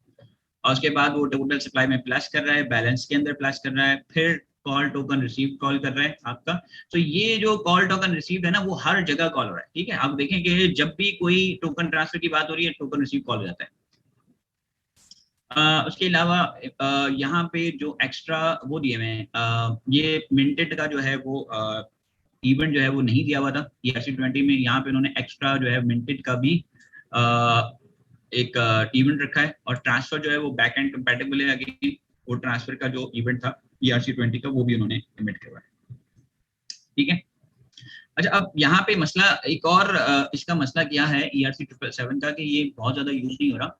उसकी वजह ये है कि इसकी जो ट्रांसफर है और इसका जो मिंट है या मिंट और ट्रांसफर जो है वो गैस हैवी है, ठीक है, उसकी वजह क्या है कि एक तो ERC777 खुद की इम्प्लीमेंटेशन भी दे रहा है, फिर बैकवर्ड कंपैटिबिलिटी भी दे रहा है, तो उसकी वजह से जो है वो इसकी गैस की कॉस्ट जो है बढ़ गई। और दूसरी बात, वो सेंड जो रिसीवर इम्प्लीमेंटेशन दी हुई है, हुक्स जो दिए हैं, उसकी वजह से इसकी जो गैस कॉस्ट है ना ट्रांसफर वगैरह की, वो ज्यादा है। ठीक है, लेकिन वो ऑब्वियसली उसकी एबिलिटी जो है वो ज्यादा हो रही है, इस वजह से वो गैस कॉस्ट भी उसकी ज्यादा है, क्योंकि इसमें एग्जीक्यूशन का पार्ट जो है वो आपको ज्यादा कंट्रोल दे रहा है एज कंपेयर टू ERC20। अच्छा, उसके बाद अगेन ट्रांसफर जो मिंट है, मिंट के बाद आपके पास सेंड का एक इंटरनल वो आ रहा है जिसके अंदर अगेन मूव ही यूज हो रहा है। ठीक है, सो मूव जो है वो 2-3 जगह ट्रांसफर के लिए यूज हो रहा है। बर्न के अंदर, बर्न जो है वो बेसिकली क्या कर रहा है, आपके टोकन को बर्न कर रहा है, तो टोटल सप्लाई एक्चुअली माइनस कर रहा है, वो उसके अलावा कुछ नहीं कर रहा। ठीक है, और वो बिफोर टोकन ट्रांसफर भी कॉल कर रहा है और फिर इंटरफेस के मेथड भी कॉल कर रहा है। इसके अलावा बर्न का जो है वो इवेंट यूज हो रहा है, यहाँ पे एक्स्ट्रा इवेंट यूज हो रहा है, और ट्रांसफर का इवेंट बैकवर्ड कंपैटिबिलिटी के लिए यूज हो रहा है। अब ये मूव का मेथड है, ये मूव का मेथड जो है वो बहुत सारी जगह पे कॉल हो रहा है। ठीक है, अच्छा यहाँ पे जो है वो एड्रेस ऑपरेटर का आ रहा है, फ्रॉम का भी आ रहा है, टू का भी आ रहा है, अमाउंट भी आ रही है, फिर यूजर डेटा जा रहा है, ऑपरेटर डेटा जा रहा है। अच्छा, ये पैरामीटर जो है वो बेसिकली अगेन मूव के लिए क्या कर रहे हैं, ये अब यहाँ पे मूव तक आने में आपके इंटरफेस की कॉल हो चुकी है। ठीक है, यानी कि रिसीव और सेंड की कॉल हो चुकी है, तो यहाँ पे रिसीव्ड और ट्रांसफर की कॉल नहीं है, बल्कि एक सिंपल सा हुक कॉल करवाया बिफोर टोकन ट्रांसफर का, और उसके बाद वो नीचे आ गया। ठीक है, और उसके बाद उसने बैलेंस जो है वो फ्रॉम बैलेंस आपका वैलिडेट करवाया है, और उसके बाद बैलेंस जो है वो माइनस करवा दिया। ठीक है, बैलेंस आपका फ्रॉम से माइनस किया है, टू में प्लस कर दिया है, दैट्स इट। और उसके बाद आपका ये जो नया ये इवेंट है सेंड, दिस इज न्यू। ठीक है, ये 777 का है, और ट्रांसफर जो है वो पुराना ERC20 का है। ओके, तो इस इवेंट के अंदर आप देखेंगे कि यूजर डेटा और ऑपरेटर डेटा भी जा रहा है। ठीक है, यहाँ पे यूजर डेटा और ऑपरेटर डेटा भी आपको इवेंट में मिलेगा कि उसने क्या डेटा दिया। सर मूव में और ट्रांसफर में क्या फर्क हुआ? ट्रांसफर मूव ही तो कॉल कर रहा है, ट्रांसफर एक्चुअली ऊपर देखेंगे तो मूव कॉल कर रहा है। एक्चुअल में जो माइनस प्लस हो रहा है वो यहाँ पे हो रहा है मूव में, ट्रांसफर में नहीं हो रहा। ठीक है, ट्रांसफर देखें तो वो बेसिकली मूव को ही कॉल कर रहा है। ये सेंड देखें, ये सेंड भी मूव को कॉल कर रहा है, ट्रांसफर भी मूव को कॉल कर रहा है,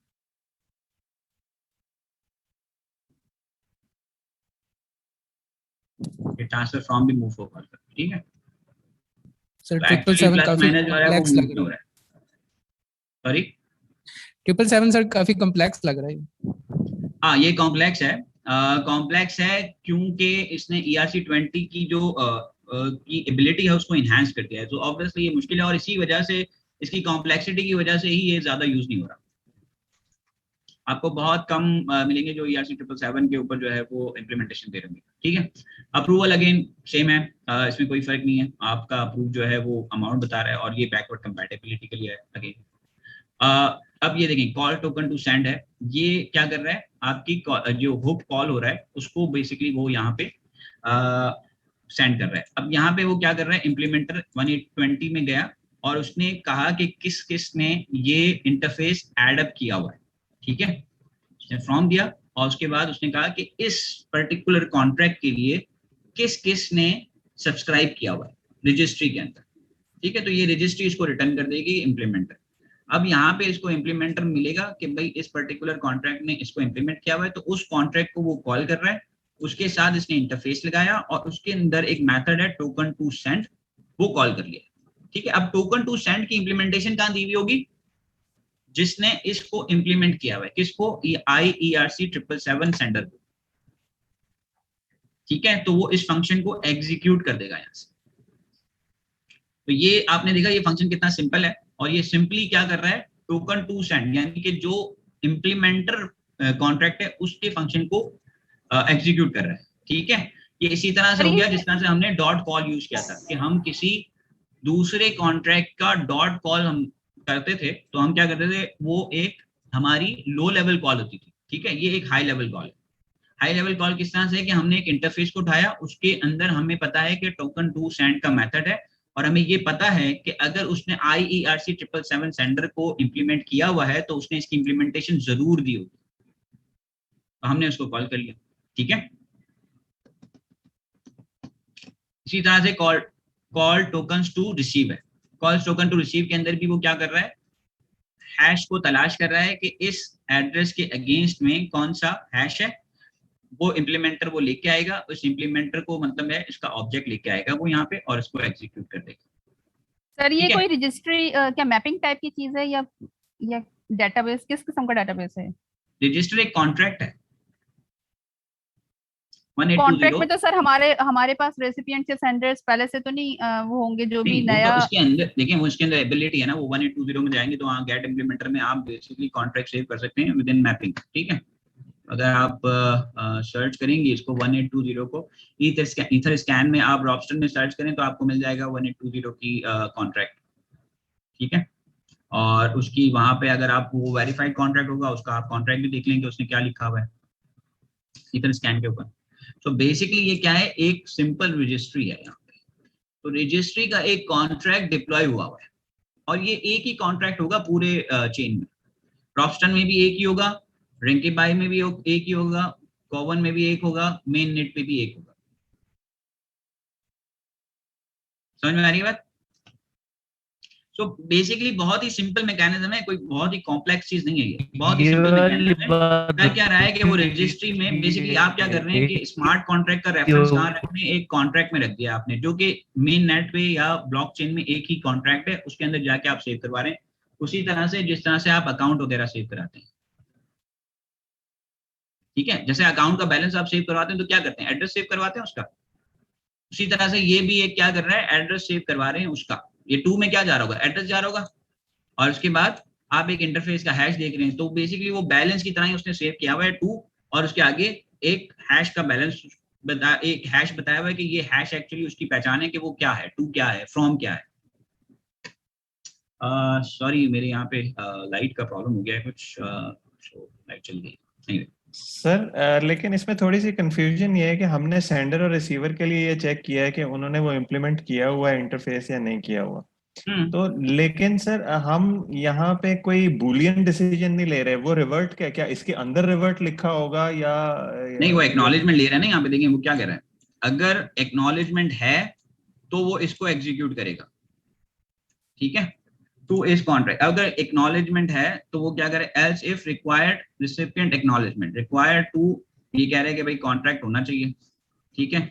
if implementer not equals to address 0 तो वो ये एग्जीक्यूट कर देगा, require recipient acknowledgement to dot is contract ERC token recipient contract has no implementer for this. तो इस कॉन्ट्रैक्ट जो है वो एक मेथड है जो कि 2 को एग्जीक्यूट 2 को ऐड करना पड़ेगा। ये 2 क्या है, 2 वो एड्रेस है जो एक्चुअल में इस कॉन्ट्रैक्ट होना चाहिए, यानी कि 2 का जो एड्रेस है जिसको हम भेज रहे हैं रिसिपिएंट, वो हमेशा कॉन्ट्रैक्ट ही होना चाहिए। अगर कॉन्ट्रैक्ट नहीं है तो वो वैसे भी आपको रिटर्न कर रहा है। तो दैट मीन्स कि ये वाला जो ये जब भी कॉल होगा ना, call token received, call token receive में अगर आप ट्रू कर देंगे तो इसका मतलब है कि ये जो ट्रांसफर है ये सिर्फ कॉन्ट्रैक्ट को ही जाएगा, इंडिविजुअल को नहीं जाएगा या एक्सटर्नल ओन अकाउंट को नहीं जाएगा, ठीक है। ये वाला बुलियन जो है ना वो ये चेक कर रहा है लास्ट वाला कि ये जो ट्रांसफर हो रही है ये ट्रांसफर ऑलवेज हमेशा कॉन्ट्रैक्ट को होगी। जी जी जी जी जी सर, इससे ऊपर जो था कॉल टोकन सेंड, मेरा ख्याल उसका नाम है, जो सेंड वाला सेंडर को चेक करता है, जो इससे ऊपर था। अगर 1 मिनट आप वहां आ सकें, जो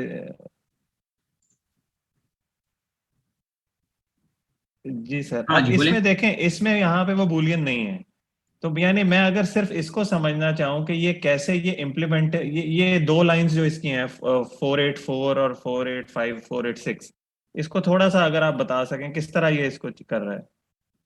ये तो देखिए सेंड के लिए ना कि वो कॉन्ट्रैक्ट एग्जीक्यूट कर रहा है, ये कॉन्ट्रैक्ट रिसीव कर रहा है, दोनों में फर्क है। जी जी, फ्रॉम जो है ना, यहाँ पे फ्रॉम है, वहां पे टू है।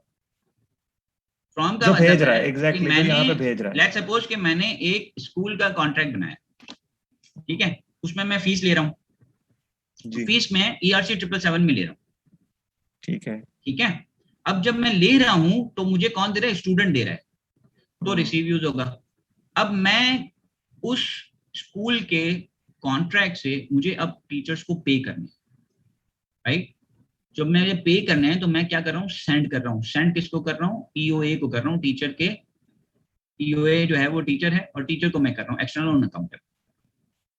ठीक है, ठीक है सर। तो यहाँ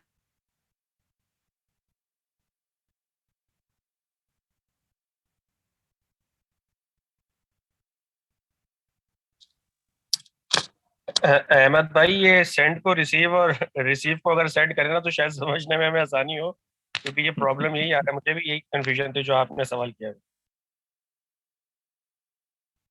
अच्छा, ये सर की आवाज हम सबको आनी बंद हो गई है या मुझे बंद हुई है सर?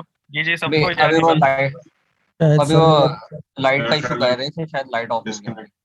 मेरे ख्याल से ये कॉन्ट्रैक्ट के अंदर अगर पुरानी वाली हमारी जो भी टर्म्स हैं, टर्मिनोलॉजी यूज हो, तो ये जरा आसान हो जाएगा ना।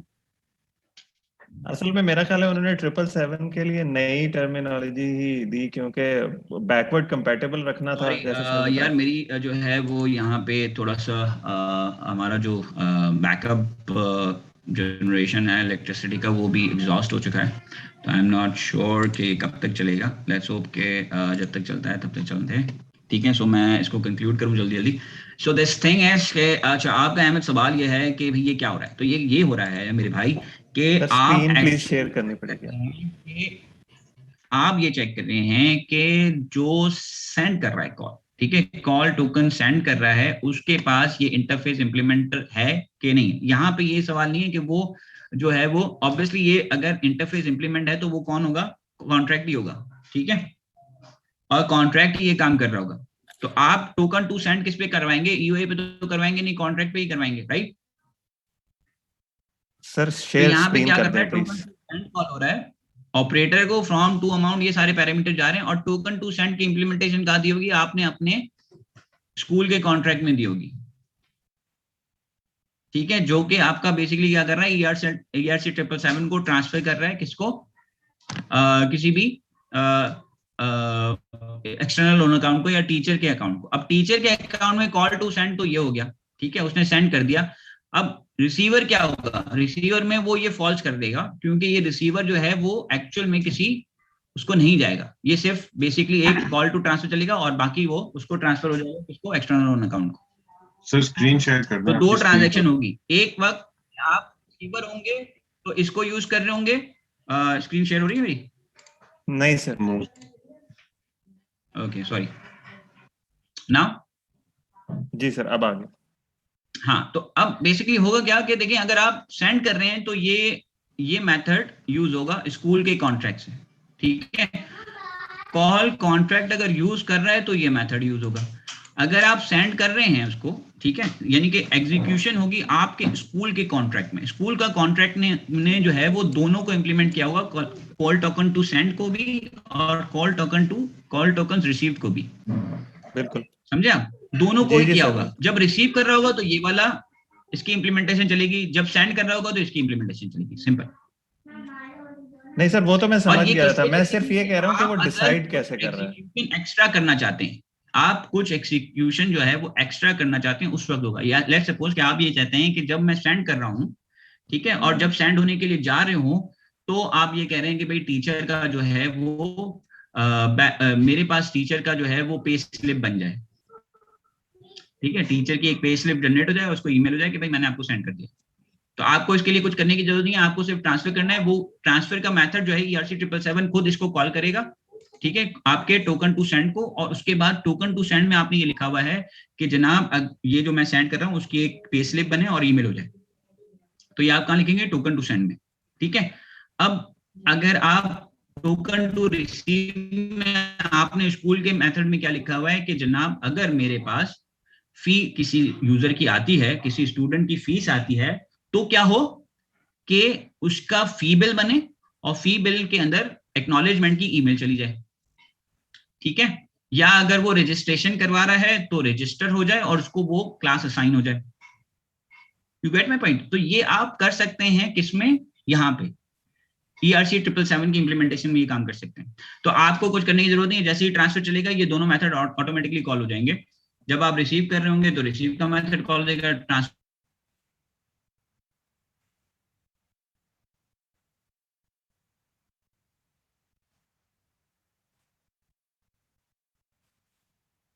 और ये है कंप्लीट ERC 777 की इम्प्लीमेंटेशन, और हमारा जो है वो टाइम काफी ज्यादा लग गया है। ओके, सो अच्छा, इसकी इम्प्लीमेंटेशन आप जब भी करेंगे इम्प्लीमेंटेशन, और आपको अगर रिमिक्स में इम्प्लीमेंटेशन करनी है तो आपको बेसिकली पहले क्या करना पड़ेगा, पहले आपको ये 1820 का जो कॉन्ट्रैक्ट है उसको डिप्लॉय करना पड़ेगा अपने पास, ठीक है। अगर आप रिमिक्स में कर रहे हैं तो 1820 को डिप्लॉय करेंगे आप, किसी भी ऑप्शन वगैरह से उसका कोड ले लें और उसको डिप्लॉय कर दें। उसके बाद जो उसका कॉन्ट्रैक्ट आए वो आप ERC 777 में दे दीजिएगा, ठीक है।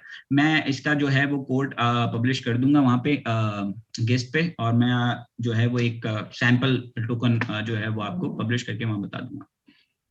ओके जनाब, सो इसमें कोई सवाल, आगे चलें?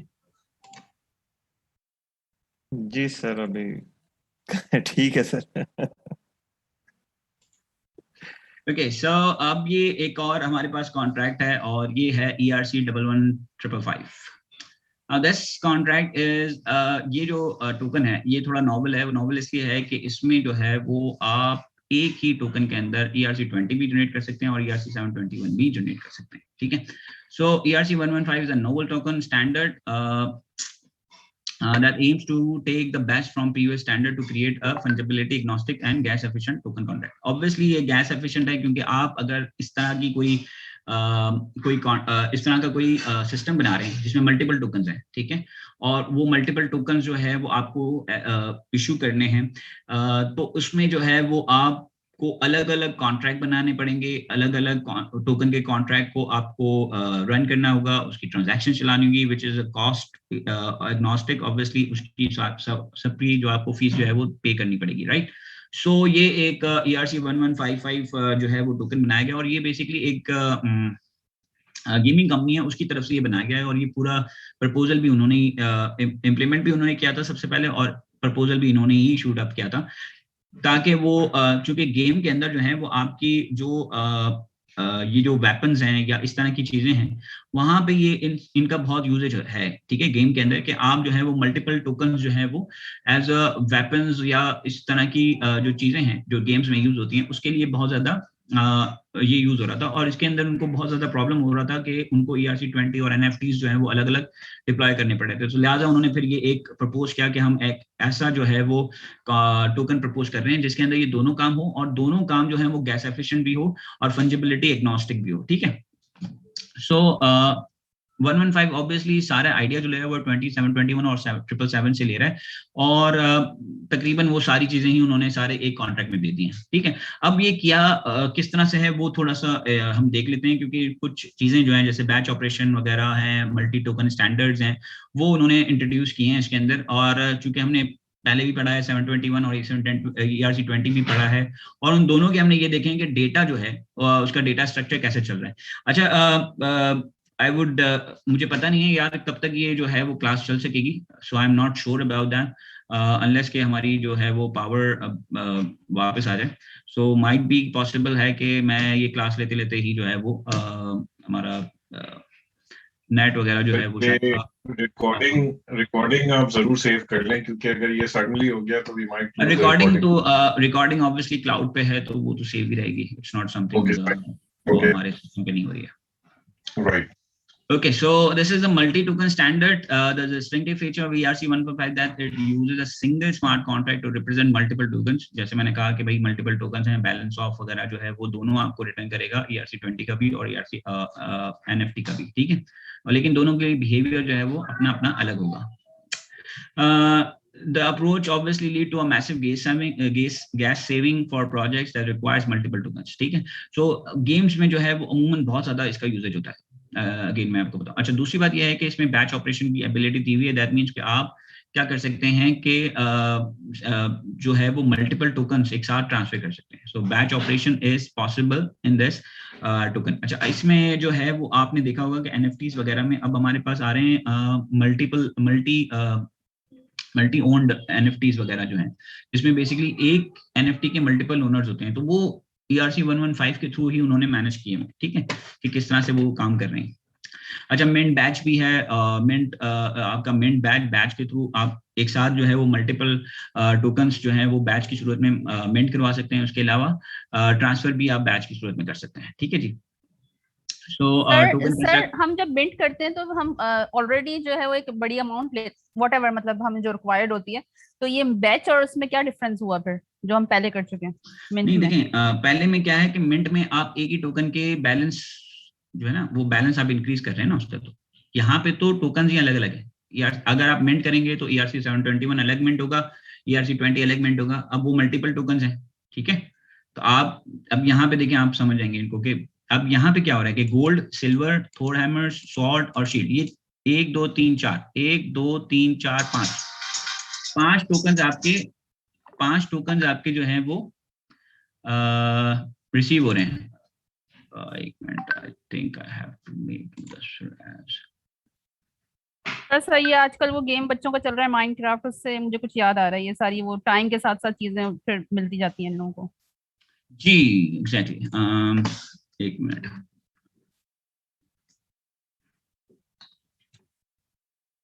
हाँ जी बिल्कुल।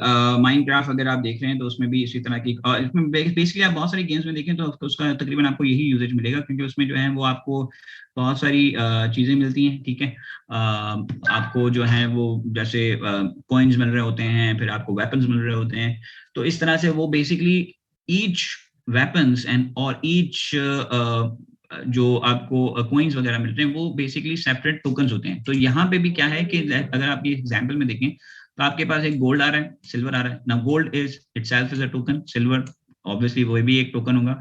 उसके बाद थॉर हैमर है, थॉर हैमर जो है वो एक वेपन है, ऑब्वियसली NFT होगा ये। सॉर्ड एक NFT होगी, शील्ड एक NFT होगी, राइट। सो गोल्ड जो है लेकिन इसके लिए सिल्वर जो है रिक्वायर्ड वो लगेगा फंजिबल कोई, टोकन होंगे। क्योंकि यूजुअली ये जो है किसी कंडीशन के साथ आता है, या तो टाइम के साथ आता है, या फलानी एनर्जी इतनी हो जाती है तो आता है। तो इसके साथ कोई रिक्वायर या कुछ होता है, मतलब ये किसी चीज से एक्टिवेट होते हैं या बस ऐसे ही हम खुद मिंट कर लेंगे? वो तो आपकी बिजनेस लॉजिक है ना, या जिसने इम्प्लीमेंट किया हुआ है उसकी बिजनेस लॉजिक है कि कैसे मिंट करवाना है, कैसे नहीं करवाना है, उसकी कंडीशंस हैं। ठीक है, ओके। सो अब यहाँ पे देखें वो कैसे कर रहे हैं काम। यहाँ पे उसने 3 जो है वो कॉन्स्टेंट्स बनाए हुए, ठीक है, which is basically the IDs of all those tokens, कि भाई मैं जो है वो 1 2 3 4 5 टोकन बनाऊंगा। ठीक है, उसके बाद हमने यहाँ पे मिंट करवा दिए वो टोकन्स। अब यहाँ पे देखेंगे तो गोल्ड जो है वो तकरीबन आपके फंजिबल टोकन है, इसलिए वो 18 डेसिमल पे हो रहा है। सिल्वर जो है वो 27 उस पे सॉरी 18 डेसिमल कह रहा हूँ मैं, मल्टीप्लाई 18 यानी कि उसकी जो वो रखी हुई है वो 10 दैट्स अबाउट 18 जो है वो उसकी मिंट हुए हैं। और 27 यहाँ पे 27 मिलियन शायद या 27 क्वाड्रिलियन मिंट हुए हैं यहाँ पे। थॉर हैमर जो है वो 1 हुई है। स्वॉर्ड जो है अगेन स्वॉर्ड यहाँ पे स्वॉर्ड और शील्ड जो है वो अगेन फंजिबल रखा हुआ है उनको, और स्वॉर्ड और शील्ड जो है वो भी उन्होंने एक क्वांटिटी में उसको मिंट कर दिया है। ठीक है, सो अगर यहाँ पे बैलेंस ऑफ देखेंगे किसका 3 का, तो वो बता रहे हैं इतना 1 of 9 आई थिंक 3 का जो है वो स्वॉर्ड है 3, और उसके जो बैलेंस आ रहा है वो आपको बता रहे हैं कि इतने टोकन हैं उसके। ठीक है, बाकी सारी चीजें उसी तरह से चल रही हैं। बैच वगैरह की और चीजें हम देख लेते हैं, इसकी टोकन्स को हम देख लेते हैं, सेंडिंग ऑफ टोकन, और इसके हम गेटअप में देख लेते हैं इस टोकन को थोड़ा सा।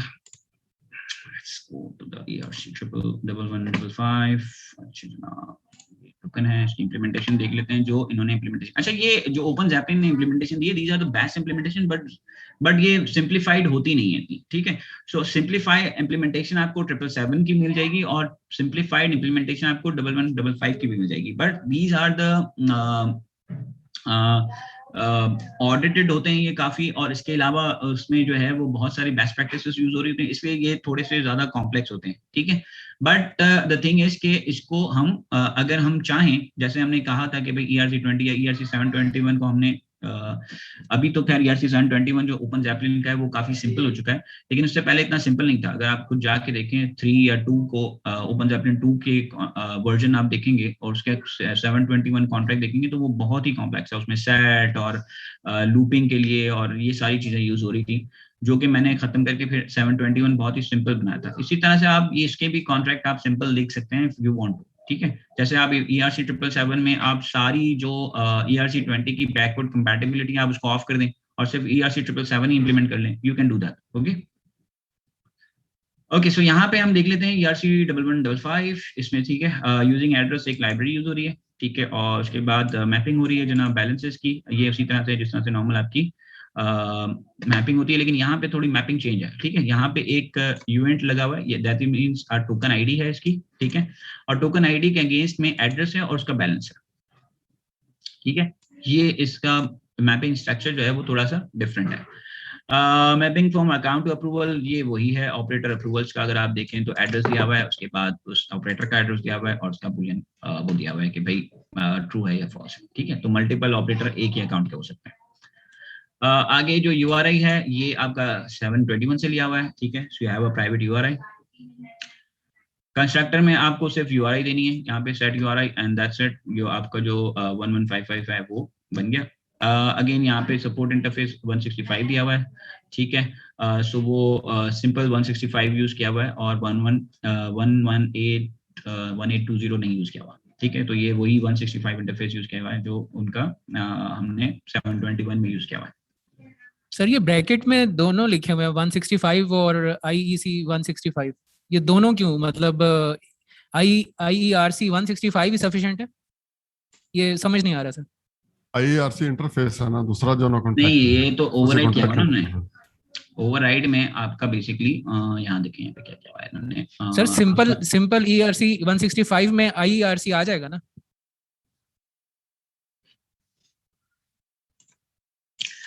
अच्छा, ओवरराइड जब आप कर रहे होते हैं ना और उसके बाद आप ये मेथड यूज कर रहे होते हैं तो उसके अंदर मेरे हिसाब से आपको दोनों ही देने पड़ते हैं। अगर आप अभी भी वर्चुअल करके ओवरराइड करेंगे, और मेरे हिसाब से इसमें बेसिकली होगा ये कि IERC 165 इसमें किसी और में भी यूज हुआ होगा। ये जो IRC दिया हुआ है ना इसमें, उसमें IERC भी यूज हुआ होगा, इसलिए उनको ये देना पड़ा है। अगर आप ये हटा देंगे तो एरर आ जाएगा। ये जो यहाँ पे उन्होंने इम्प्लीमेंटेशन दी हुई है ना इसके अंदर, तो इसमें देखें कॉन्टेक्स्ट क्या हुआ है, ERC 165 क्या हुआ है, ERC 115 क्या हुआ है, और फिर मेटा डेटा URI के अंदर IERC 1155 दिया हुआ है। तो हो सकता है कि किसी में IERC 165 की भी इम्प्लीमेंटेशन दी हुई हो, आई एम नॉट श्योर, बट शायद तो इसी वजह से यहाँ पे दिया हुआ है इसको।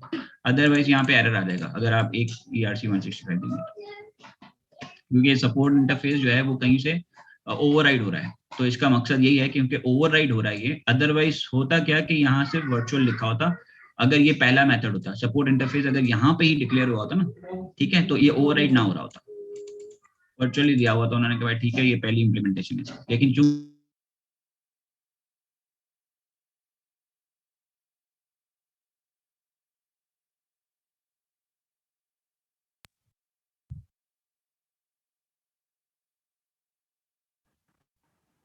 UPS बंद हो गया लगता है।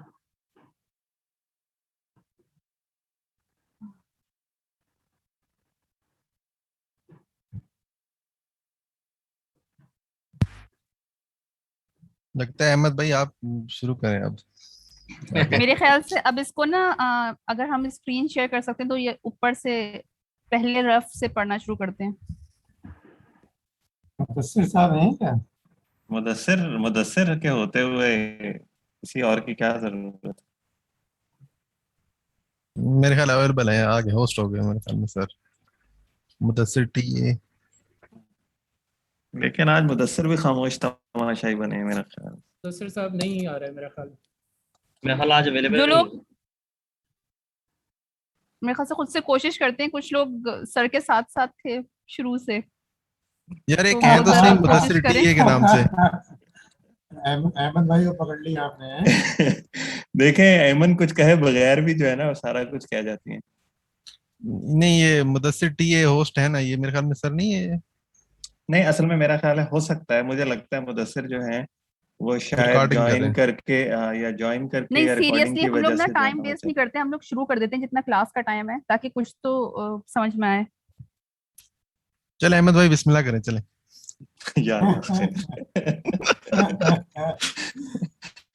इसको स्क्रीन शेयर देखें ना। मेजर सब अहमद भाई जी क्या कह रहे हैं? लेकिन अहमद भाई आपसे उम्मीद है कि आप शुरू करवाएं। नहीं नहीं नहीं नहीं, कतन ऐसी बात नहीं है, माशाल्लाह सारे ही हैं, मिलजुल के चलें, कुछ कोशिश कर लेते हैं यार। C11 अहमद तो बारिश दिखा रही है। हसन सर आ गए वापस। Okay. So, sorry for these interruptions, but yeah, okay. Light भी आ गई। Okay, जनाब. So, हम कहाँ पर थे? अच्छा, ये ERC 165 और IERC 165 का आपको समझ में आ गया?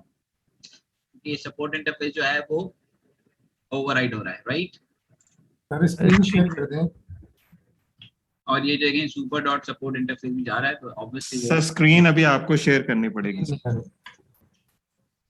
Yeah, to share my screen.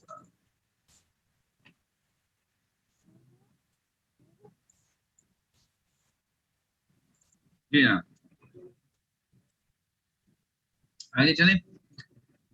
So the URI is simple, एक URI का एक्सेसर मेथड है, बैलेंस ऑफ है। बैलेंस ऑफ अगेन बैलेंस किस तरह से आ रहा है यहाँ पे कि आपकी आईडी है, उसके बाद अकाउंट है और उसके रिलेटेड बैलेंस है, ठीक है। एनएफटी होगा तो क्या आएगा, 1 आएगा, और अगर दूसरा कोई अकाउंट होगा तो दूसरा कोई टोकन होगा तो उसका फिर मल्टीपल फंजेबल बैलेंस आएगा। अब है balance of batch. Balance of batch क्या है, ये एक्चुअली आपका क्या कर रहा है कि मल्टीपल एड्रेसेस ले रहा है, अकाउंट्स का अकाउंट ले रहा है, यानी कि मल्टीपल अकाउंट ले रहा है, और उसके बाद तो ये बैलेंस ऑफ बैच का क्या है कि बैलेंस ऑफ आप ले रहे हैं मल्टीपल टोकन्स के, ठीक है। तो उसका एक इन्होंने सर ये एड्रेस कॉन्ट्रैक्ट्स के है ना?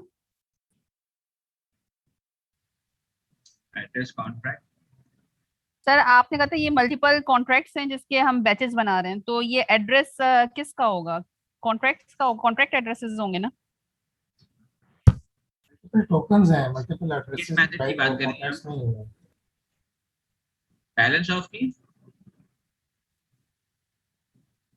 नहीं sir, balance of batch, I think वो जो बैच की बात करेंगे उसमें जो अरे ऑफ एड्रेसेस आ रही है तो है वो अकाउंट्स का बैलेंस होगा ना, ऑलवेज बैलेंस वाला अकाउंट्स का ही होगा, ठीक है। तो अकाउंट्स का बैलेंस का मतलब है कि वो एड्रेसेस जो प्रोवाइड कर रहे हैं उन सबका बैलेंसेस मुझे चाहिए, मल्टीपल अकाउंट्स के बैलेंसेस चाहिए।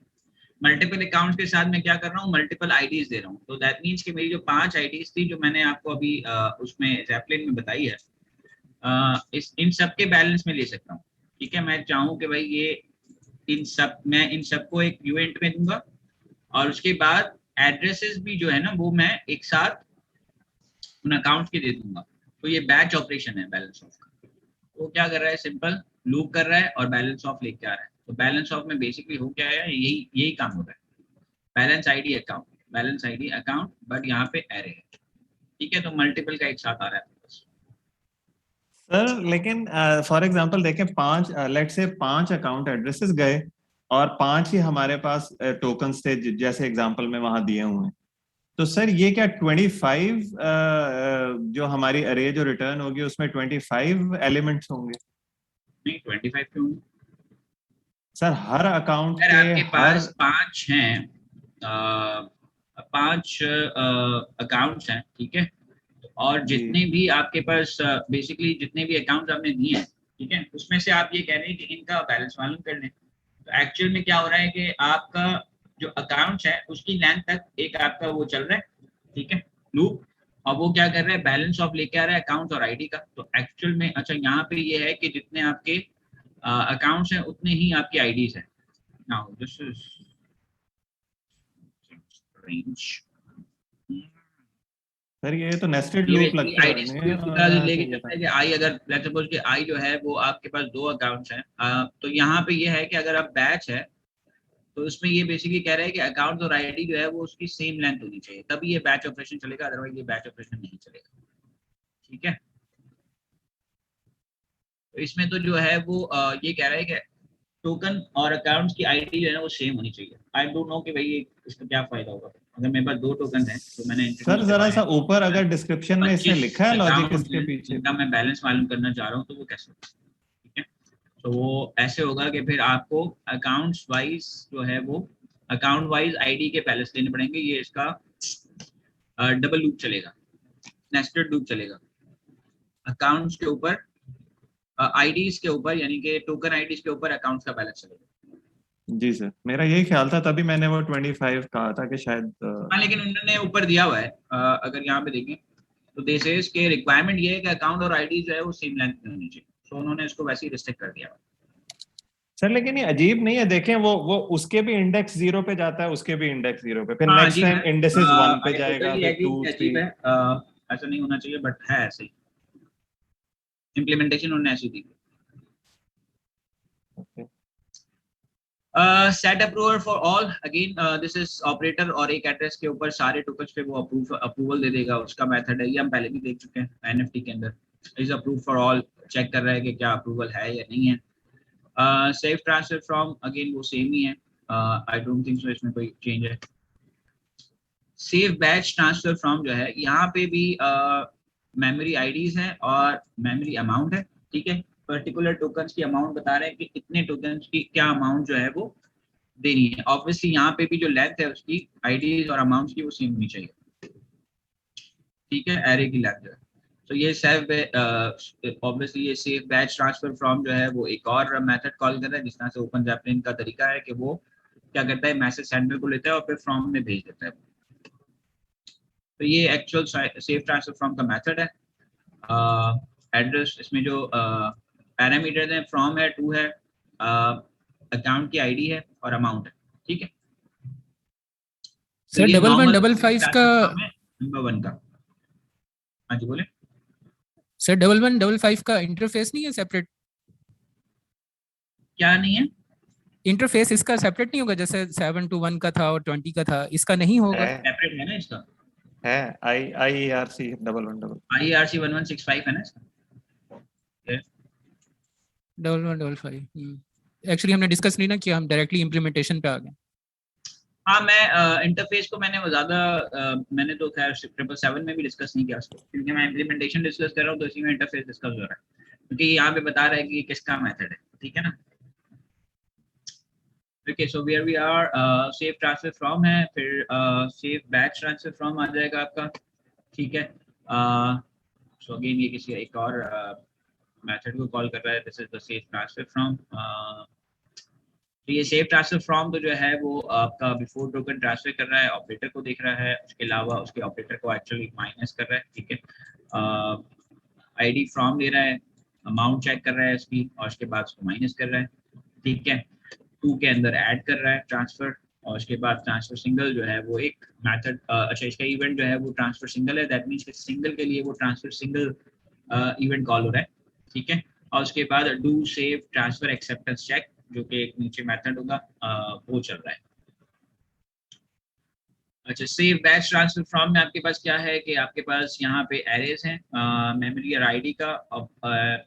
If to refers to smart contract it must implement. अच्छा, अगर यहाँ पे भी यही है कि अगर टू जो है, ये टू जो कॉन्ट्रैक्ट है, अगर वो स्मार्ट कॉन्ट्रैक्ट है तो ये रिसीवर IERC जो है वो उसको इम्प्लीमेंट होना चाहिए, ठीक है। Receiver on batch receive acceptance magic का।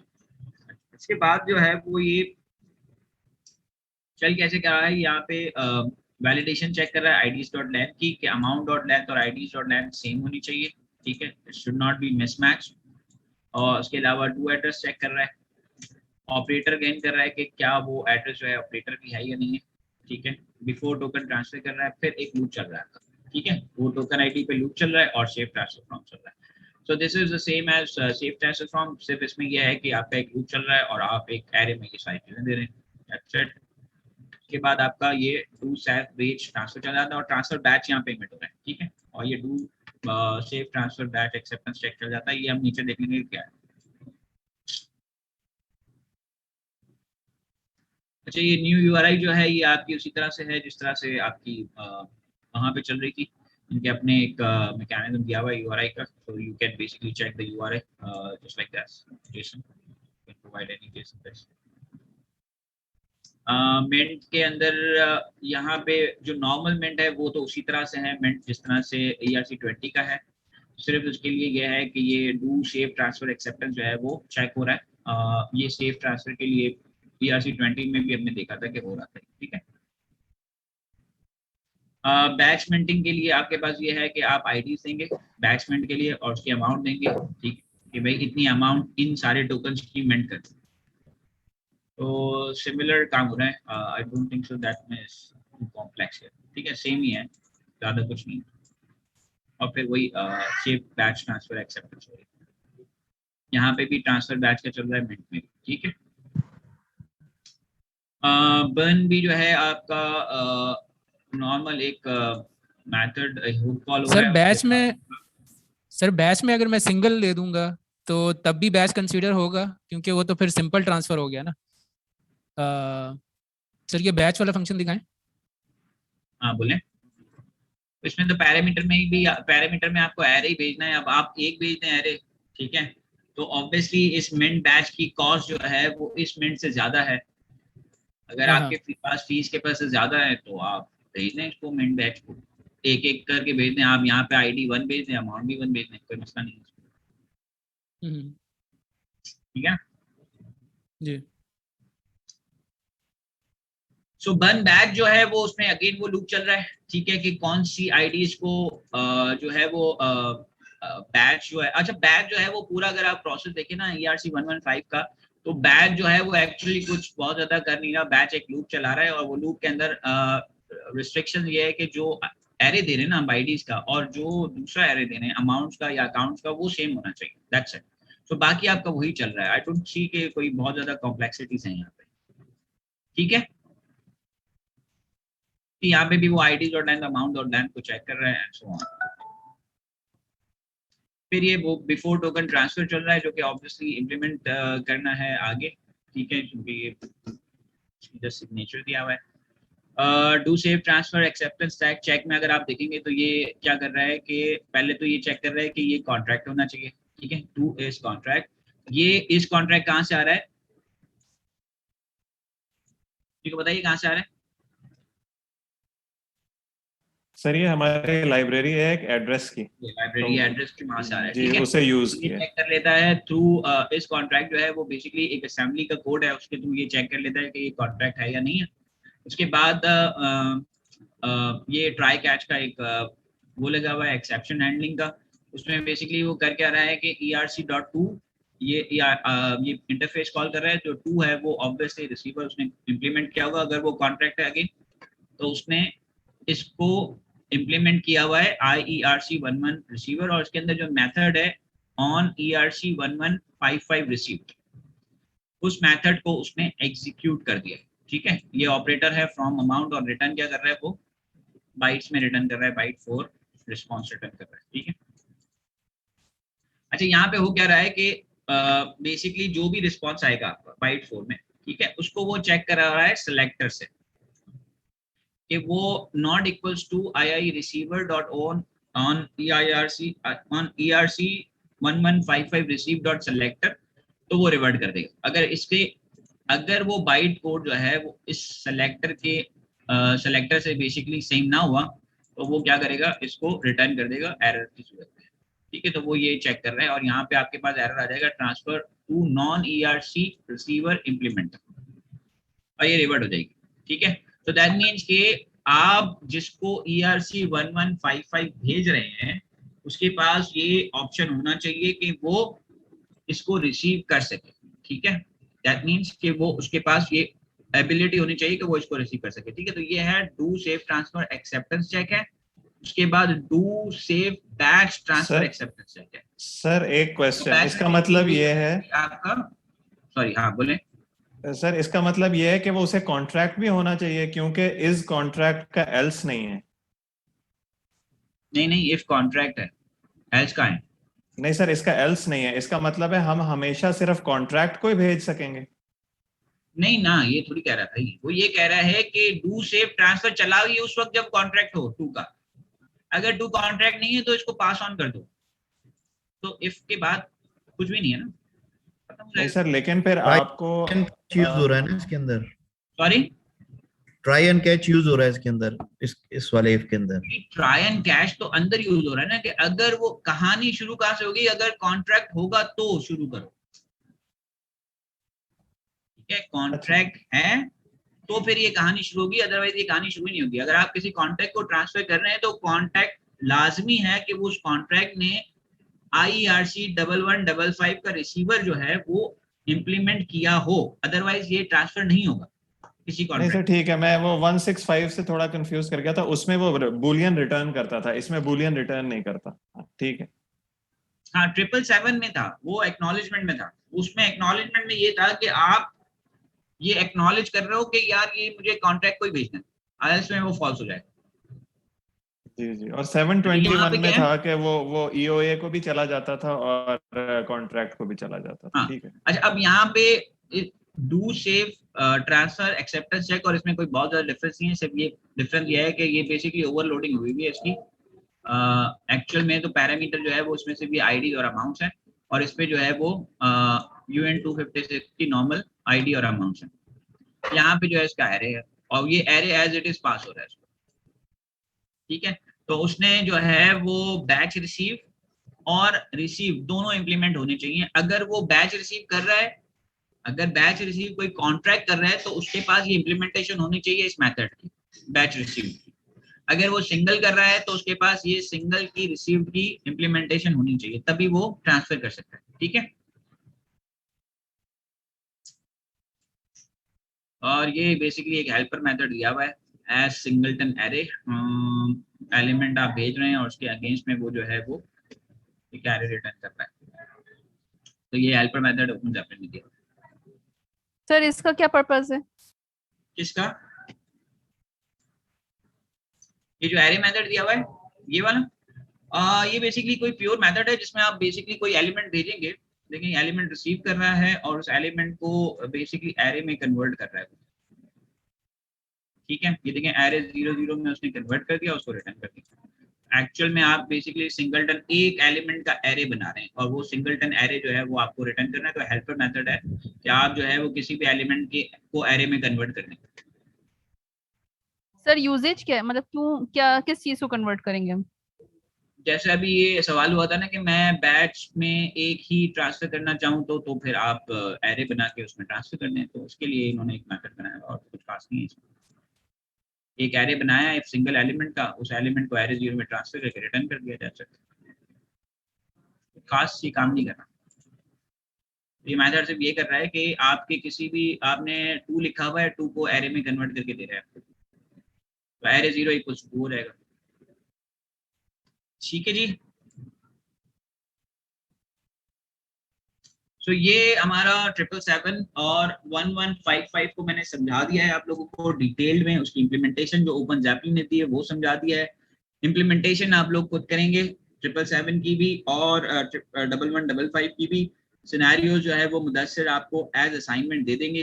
ठीक है, तो आप इन दोनों की इम्प्लीमेंटेशन जो है वो फिर आप स्टार्ट कर देंगे, आप कर लीजिएगा। ठीक है, 777 की 10वीं आप होपफुली कर लें और 1155 की जो है वो नेक्स्ट वीक आप कर लें। उसके 1155 के जो है वो हमारे कुछ इंटरेस्टिंग सिनेरियोज बनते हैं तो वो हम उसमें दे देंगे। ठीक है, चलिए यहाँ तक कोई क्वेश्चन?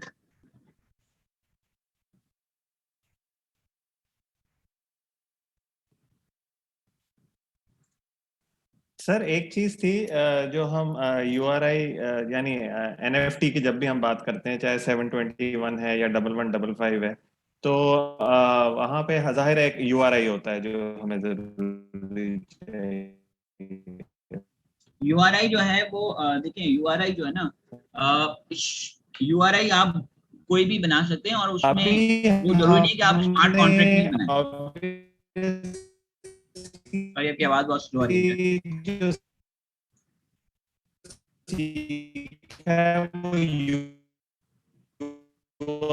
आवाज नहीं आ रही मुझे।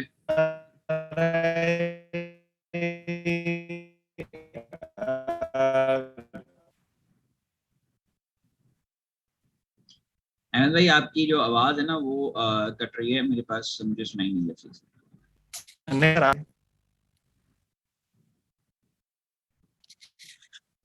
अच्छा सर एक क्वेश्चन है, अभी सर 1155 काफी तेजी में आपने गो थ्रू करवाया है। सिर्फ सर एक छोटा सा क्वेश्चन पता नहीं करना चाहिए कि नहीं, कि सर ये जो नॉन फंजिबल टोकन है और 777 इसको कैसे ये ब्रिज कर रहा है, ये कहाँ पर कोड के थ्रू, आप सर थोड़ा सा हमें जरा थोड़ा सा ब्रीफली बता दें। ये 777 की इम्प्लीमेंटेशन को तो नहीं ब्रिज कर रहा, बट ERC-20 और ERC-721 को कर रहा है, ठीक है। और वो भी उस वक्त जब आपको इस तरह की इम्प्लीमेंटेशन की जरूरत हो, जैसे गेम्स वगैरह में आपको अक्सर बेशतर जरूरत पड़ेगी गेम्स के कॉन्ट्रैक्ट लिखने में। उसके अलावा आपको कोई ऐसा कॉन्ट्रैक्ट लिखना है जिसमें मल्टीपल टोकन्स हो, ठीक है। मिसाल के तौर पे एग्जांपल दे रहा हूँ आपको। अब आपको एक बिल्डिंग का कॉन्ट्रैक्ट बनाना है, ठीक है। अब बिल्डिंग के अंदर जो है वो बहुत सारी या बिल्डिंग को कह लें या लैब कह लें, ठीक है। अब लैब, अगर एक लैब के लिए आपको कॉन्ट्रैक्ट लिखना है तो उसके अंदर आपके पास बहुत सारी चीजें हैं जिसको आप ट्रांसफॉर्म कर सकते हैं, ठीक है। आवर्स को आप फंजिबल टोकन में ट्रांसफॉर्म कर सकते हैं एज ए यूटिलिटी टोकन, और उसके अलावा जो है वो जो इक्विपमेंट है उसको NFT में ट्रांसफर कर सकते हैं। अब आपको ऐसा कोई कॉन्ट्रैक्ट लिखना है, ठीक है, जिसमें आपके पास मल्टीपल गुड्स हैं और फंजिबल भी है, नॉन फंजिबल भी है, तो आप क्या करेंगे, उसको 115 यूज कर लेंगे उसकी जगह, क्योंकि अगर आप 1155 यूज करते हैं तो आपको एक ही कॉन्ट्रैक्ट में सारे काम हो जाएंगे, ठीक है। आप क्या करेंगे, एक लैब के अंदर जो आवर्स हैं उनको फंजिबल टोकन में डिस्ट्रीब्यूट कर देंगे, वहीं से बना लेंगे, और उसके अंदर जो इक्विपमेंट है जैसे लैपटॉप्स हैं या कंप्यूटर्स हैं, उनको आप नॉन फंजिबल NFTs में ट्रांसफॉर्म कर देंगे, ठीक है। तो वो NFT जो है वो रिप्रेजेंट कर रहे होंगे एक सिस्टम को, और आप कहेंगे जी इसमें 20 टोकन मैंने आपको दे दिए, तो 20 टोकन का मतलब है 20 आवर्स दे दिए आपने, या 2 आवर्स उसने खरीद लिए, 2 आवर्स उसने उस पर्टिकुलर सिस्टम के लिए खरीदनी है, तो वो NFT भी उसके पास है और उसके पास 20 आवर्स भी है, तब वो उसको यूज कर सकता है। तो इस तरह के जो कॉन्ट्रैक्ट हैं, अगर आप इसको वैसे करेंगे तो आपको 2 कॉन्ट्रैक्ट तो ये डिप्लॉय करने पड़ेंगे, ERC और NFT का, और उसके बाद एक तीसरा कॉन्ट्रैक्ट डिप्लॉय करना पड़ेगा जो उसको मैनेज करेगा दोनों। उसकी जगह आप सिर्फ एक कॉन्ट्रैक्ट डिप्लॉय करेंगे ERC-115 का, 1155 का, और उसके अंदर ये सारी चीजें मैनेज कर लेंगे। समझे मेरी बात? सर मेरे 2 क्वेश्चन हैं।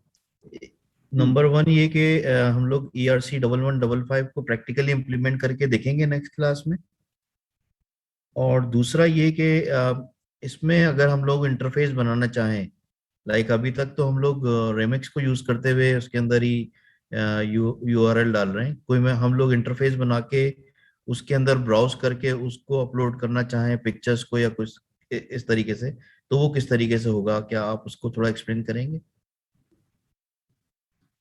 देखिए, अगर मैं किसी चीज को भी इम्प्लीमेंट करना चाह रहा हूँ ना, तो ERC-115 जो है वो ओपन जैपलिन का मैंने यूज कर लिया। अब इसके बाद जो है वो इम्प्लीमेंटेशन मुझे देनी है।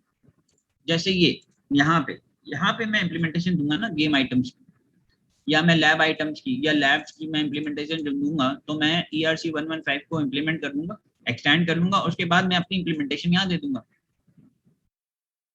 समझ में आ रही है? सर ये इसको प्रैक्टिकल हम करके देख सकते हैं अगली क्लास के अंदर?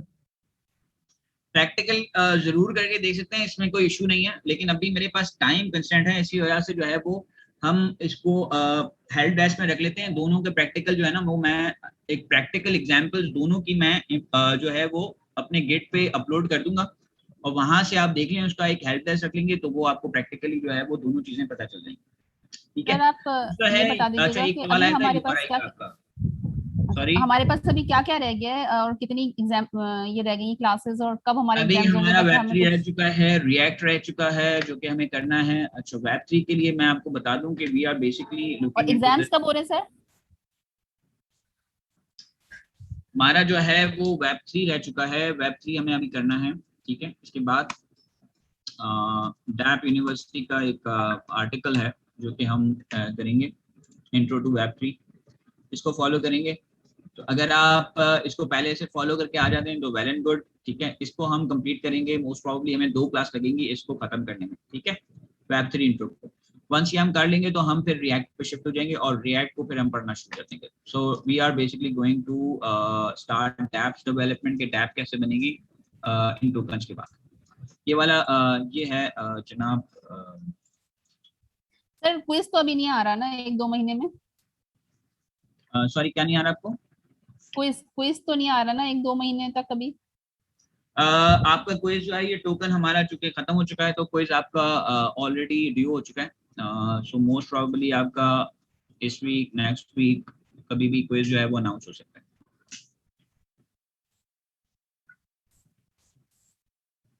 सर आपने एक दफा डिजाइन पैटर्न के बारे में कुछ कहा था कि वो कराएंगे, तो वो कब कराएंगे सर? मैंने मॉडलिंग का बोला था आपको कि आप किस तरह से मॉडल कर सकते हैं चीजों को ना। होपफुली हम जब Web3 कंप्लीट कर चुके होंगे और रिएक्ट में जा रहे होंगे, उससे बीच में मैं एक क्लास रखूंगा जिसमें हम इसको देखेंगे कि हम रियल लाइफ सिनेरियोज को, जो अभी मैं बात कर रहा हूँ, जैसे स्कूल की बात की, शॉप्स की बात की, या इस तरह के सिनेरियोज को जो है वो हम किस तरह से जो है वो इम्प्लीमेंट कर सकते हैं, कैसे हम उसकी मॉडलिंग कर सकते हैं और फिर हम कैसे उसको टोकन में ट्रांसफर कर सकते हैं। ठीक है, तो मॉडलिंग के किसी टूल का नाम बता दें तो थोड़ी सी स्टडी हम भी कर लेते हैं। यू कैन यूज Draw.io, ये सारी चीजें आप यूज कर सकते हैं मॉडलिंग के लिए।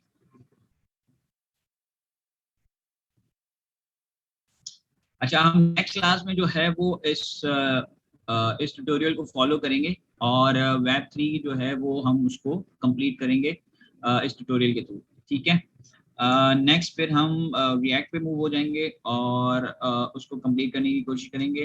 ठीक है जी, सो मेजर आपके जो टोकन है वो हमने कवर अप करी है, ERC777, 1155, 20 और 721। ERC20 और ERC721 को हमने जो है वो काफ़ी डिटेल में देखा है। ठीक है, एंड आई होप के आप लोगों ने भी अच्छी खासी उसकी प्रैक्टिस की है। ERC777 और 1155 की जो है वो मैं एक सैम्पल कोड अपलोड कर दूंगा, उसकी प्रैक्टिस कर लीजिएगा। अदरवाइज अभी ये दोनों टोकन जो है वो मार्केट में काफ़ी न्यू हैं। ठीक है, और बहुत ज़्यादा अभी इसका यूजेज जो है वो उतना ज़्यादा नहीं है अभी फिलहाल मार्केट के अंदर। बट द थिंग इज के 777 इज समथिंग जो मार्केट में इतना ज़्यादा पेनिट्रेट भी नहीं कर सका, ज़्यादा चला भी नहीं बिकॉज ऑफ इट्स कॉम्प्लेक्सिटी। और 1155 जो है वो काफ़ी इंटरेस्टिंग है और मेरे हिसाब से उसका यूजेज बढ़ेगा आगे। ठीक है, नॉट जस्ट के वो बैच ऑपरेशन की वजह से या इस वजह से I personally believe के जो मल्टीपल टोकन की एबिलिटी है with in one contract, I think people gonna use this contract a lot। ठीक है जी, और उसके अलावा जो हमारे डिफरेंट DeFi के अंदर जो मजीद चीज़ें आ रही हैं वो ज़्यादातर इम्प्लीमेंट भी 1155 पे ही हो रही है, जिसके अंदर जो है वो हमारा शेयर्ड NFT है और जो partial NFT plus fungible plus NFT partially fungible token जो हैं वो या पार्शियली नॉन फंजिबल टोकन जो है वो भी इसमें ऐड अप हो रहे हैं। तो I think 115 is a very good contract. So हमने इनको डिटेल में वैसे देख लिया है। ठीक है, इम्प्लीमेंटेशन मैं अपलोड कर दूंगा आपको, तो वो फुली आपको वो भी पता चल जाएगी। इसके अलावा कोई चीज़ ऐसी जो हम मिस कर रहे हो टोकन के अंदर। URI का जो आपका क्वेश्चन था, अच्छा URI जो है वो मेक श्योर कीजिए कि URI एक्चुअल में आपकी URI जो है वो पुश होती है कॉन्ट्रैक्ट में, URI कॉन्ट्रैक्ट में नहीं बनती। ठीक है, अगर आप URI कॉन्ट्रैक्ट में बनाने की कोशिश करेंगे तो आप लोग फंस जाएंगे स्ट्रिंग की मैनिपुलेशन में। स्ट्रिंग की मैनिपुलेशन वो काम है जो आप हद दर्जे जो है वो कॉन्ट्रैक्ट में अवॉइड करें। स्ट्रिंग की मैनिपुलेशन आप कॉन्ट्रैक्ट में ना करें, ये एक बेस्ट प्रैक्टिस है। ठीक है जी, तो जब भी आप URI वगैरह की बात करते हैं, push that URI from your dapp. हमेशा वो सारी प्रोसेसिंग जो है वो आपकी डैप में होगी और वो Web3 से फिर पुश होगी कॉन्ट्रैक्ट में। ठीक है जी, ये जवाब मिल गया हमको जिनका URI का क्वेश्चन था मेरा। अच्छा, उसके अलावा जो NFTs में डायनामिक URI जनरेशन है जिसमें आप 10,000 NFT जनरेट कर देते हैं विद डायनामिक URI, वो एल्गोरिथम भी जो है वो Web3 में या आपकी बेसिकली जो आपकी डैप्स लेयर है उस पर लिखा जाता है और वो बहुत सारे अवेलेबल हैं। अगर आप सर्च करेंगे तो मैं कुछ आपको दे भी दूंगा जिसमें ये काम हो रहा है। और कोई सवाल? सर ये जो आपने अभी डेप यूनिवर्सिटी का आर्टिकल शेयर किया है, इसका वर्जन बता देंगे कौन से वर्जन पे काम कर रहे हैं ये लोग, क्योंकि अभी हम लोग 12+ वर्जन, पुराना वर्जन होगा ऑब्वियसली में बहुत सारी चीजें नहीं चलेंगी, but you need to follow that. उन्होंने वर्जन वगैरह बताया हुआ है क्योंकि ये मैंने फॉलो किया था इसको ऑनेस्टली अपने नए वर्जन के ऊपर, लेकिन वो काफी इसके अंदर एरर्स आ रहे थे, तो उसी वजह से मैं अगर आपने ये फॉलो किया हुआ है तो इसमें जो है ना वो कुछ चेंजेस हो चुकी हैं लाइब्रेरीज में। वो लाइब्रेरीज की चेंजेस मिल जाएगी। जैसे ट्रांजैक्शन की लाइब्रेरी चेंज हो चुकी है तो ट्रांजैक्शन नहीं हो रही होंगी, वो हम देख लेंगे। हम जब स्टार्ट करेंगे ना इसको, तो हम वो लाइब्रेरीज जब गेट कर रहे होंगे तो उसमें कुछ पैकेजेस में फर्क आ गया है, इसकी वजह से एज इज जो है ना ये शायद ना चले। तो अच्छा है एज इज अगर चल जाएगा तो फिर आपका मसला हो जाएगा कि आप लोग इसको सही से प्रैक्टिस नहीं कर सकेंगे, ठीक है। तो एज इज चलना भी नहीं चाहिए इसको। बट द थिंग इज के this is a very good, ये जो ये इथेरियम JS ट्रांजैक्शन है ये इस तरह से है नहीं अब, ठीक है ना, ये चेंज हो गया है। तो बहरहाल जो अभी Web3 है उसमें बहुत सारी चेंजेस आ गई हैं, बहुत सही तो नहीं, कुछ मिनिमल चेंजेस हैं, वो हम कवर अप कर लेंगे, उसके साथ हम इसको देख लेंगे। सर एक और बात, ये ट्यूटोरियल मैंने फॉलो किया है लेकिन इसमें मेटामास्क के साथ कनेक्शन नहीं है। सॉरी जी, क्या बोल रहे हैं? Web3 को मेटामास्क के साथ कनेक्ट करके यूज करने का जो है ना मेथड नहीं बताया गया। ये मेटामास्क को कनेक्ट करने के लिए बहुत ही सिंपल मेथड है, मैं डॉट इनेबल होता है वो मैं बता दूंगा आपको, हम नेक्स्ट में स्टार्ट करेंगे तो आपका कनेक्शन जो है वो स्टार्टअप हो जाएगा उसका। और मुदस्सिर आई थिंक मुदस्सिर एक हेल्प डेस्क हम रख लेते हैं, तो उसके अंदर जो है ये एक जो इम्प्लीमेंटेशन मैं दूंगा उसको हम समझा देते हैं इनको। तो आई होप कि वो दोनों की इम्प्लीमेंटेशन हम कवर अप कर लेंगे उसके अंदर, 1155 की भी और 777 की। अच्छा, दूसरा एक और चीज आप रिकमेंड करें कि ये डैप यूनिवर्सिटी को हम ज्वाइन करें अपने लाइक लर्निंग के लिए, या कोई और कुछ और आप it's very good. Dapp university और ईट द ब्लॉग्स जो हैं इसको आप बहुत ज़्यादा फॉलो करें, बिकॉज जो कंटेंट की क्वालिटी है वो बहुत ज़बरदस्त होती है। और dapp university and eat the blogs दो हैं ये channels. I think you must be subscribe to, all of you must be subscribe to this channel. और दूसरा चैनल कौन सा बताया आपने? Eat the blog, eat the blog. एक तो ये है डैप यूनिवर्सिटी और एक है ईट द ब्लॉग, इनके चैनल्स हैं। ये eattheblogs.com है, इसका यूट्यूब का चैनल है, इसको फौरी सब्सक्राइब कर लें। उसके अलावा जो एक और चैनल है वो है फाइनमैटिक्स का, this is a very good guy, इनके बहुत सारे वो भी हैं कोर्सेज भी, बट ये और डैप्स दोनों इम्पोर्टेंट है। उसके अलावा फाइनमैटिक्स है यूट्यूब पे, अगर आप फाइनमैटिक्स सर्च करें तो Finematic is again very good channel, जिसमें आपको DeFi की जो बेसिक कॉन्सेप्ट्स हैं वो समझाए जाते हैं, वेरी इंपॉर्टेंट, ठीक है।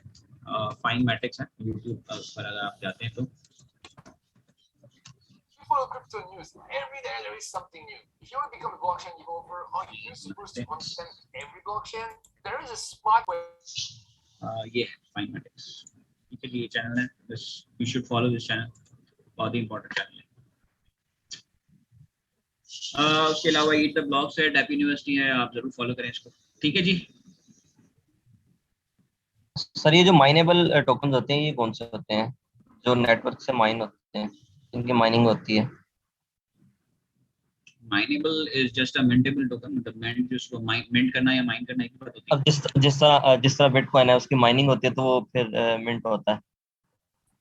हाँ वही ना, वो मिंट की आपने एक बेसिकली एक गेमिंग रखी हुई है या मिंट का एक प्रोसेस रखा हुआ है जिसको माइनिंग कहते हैं।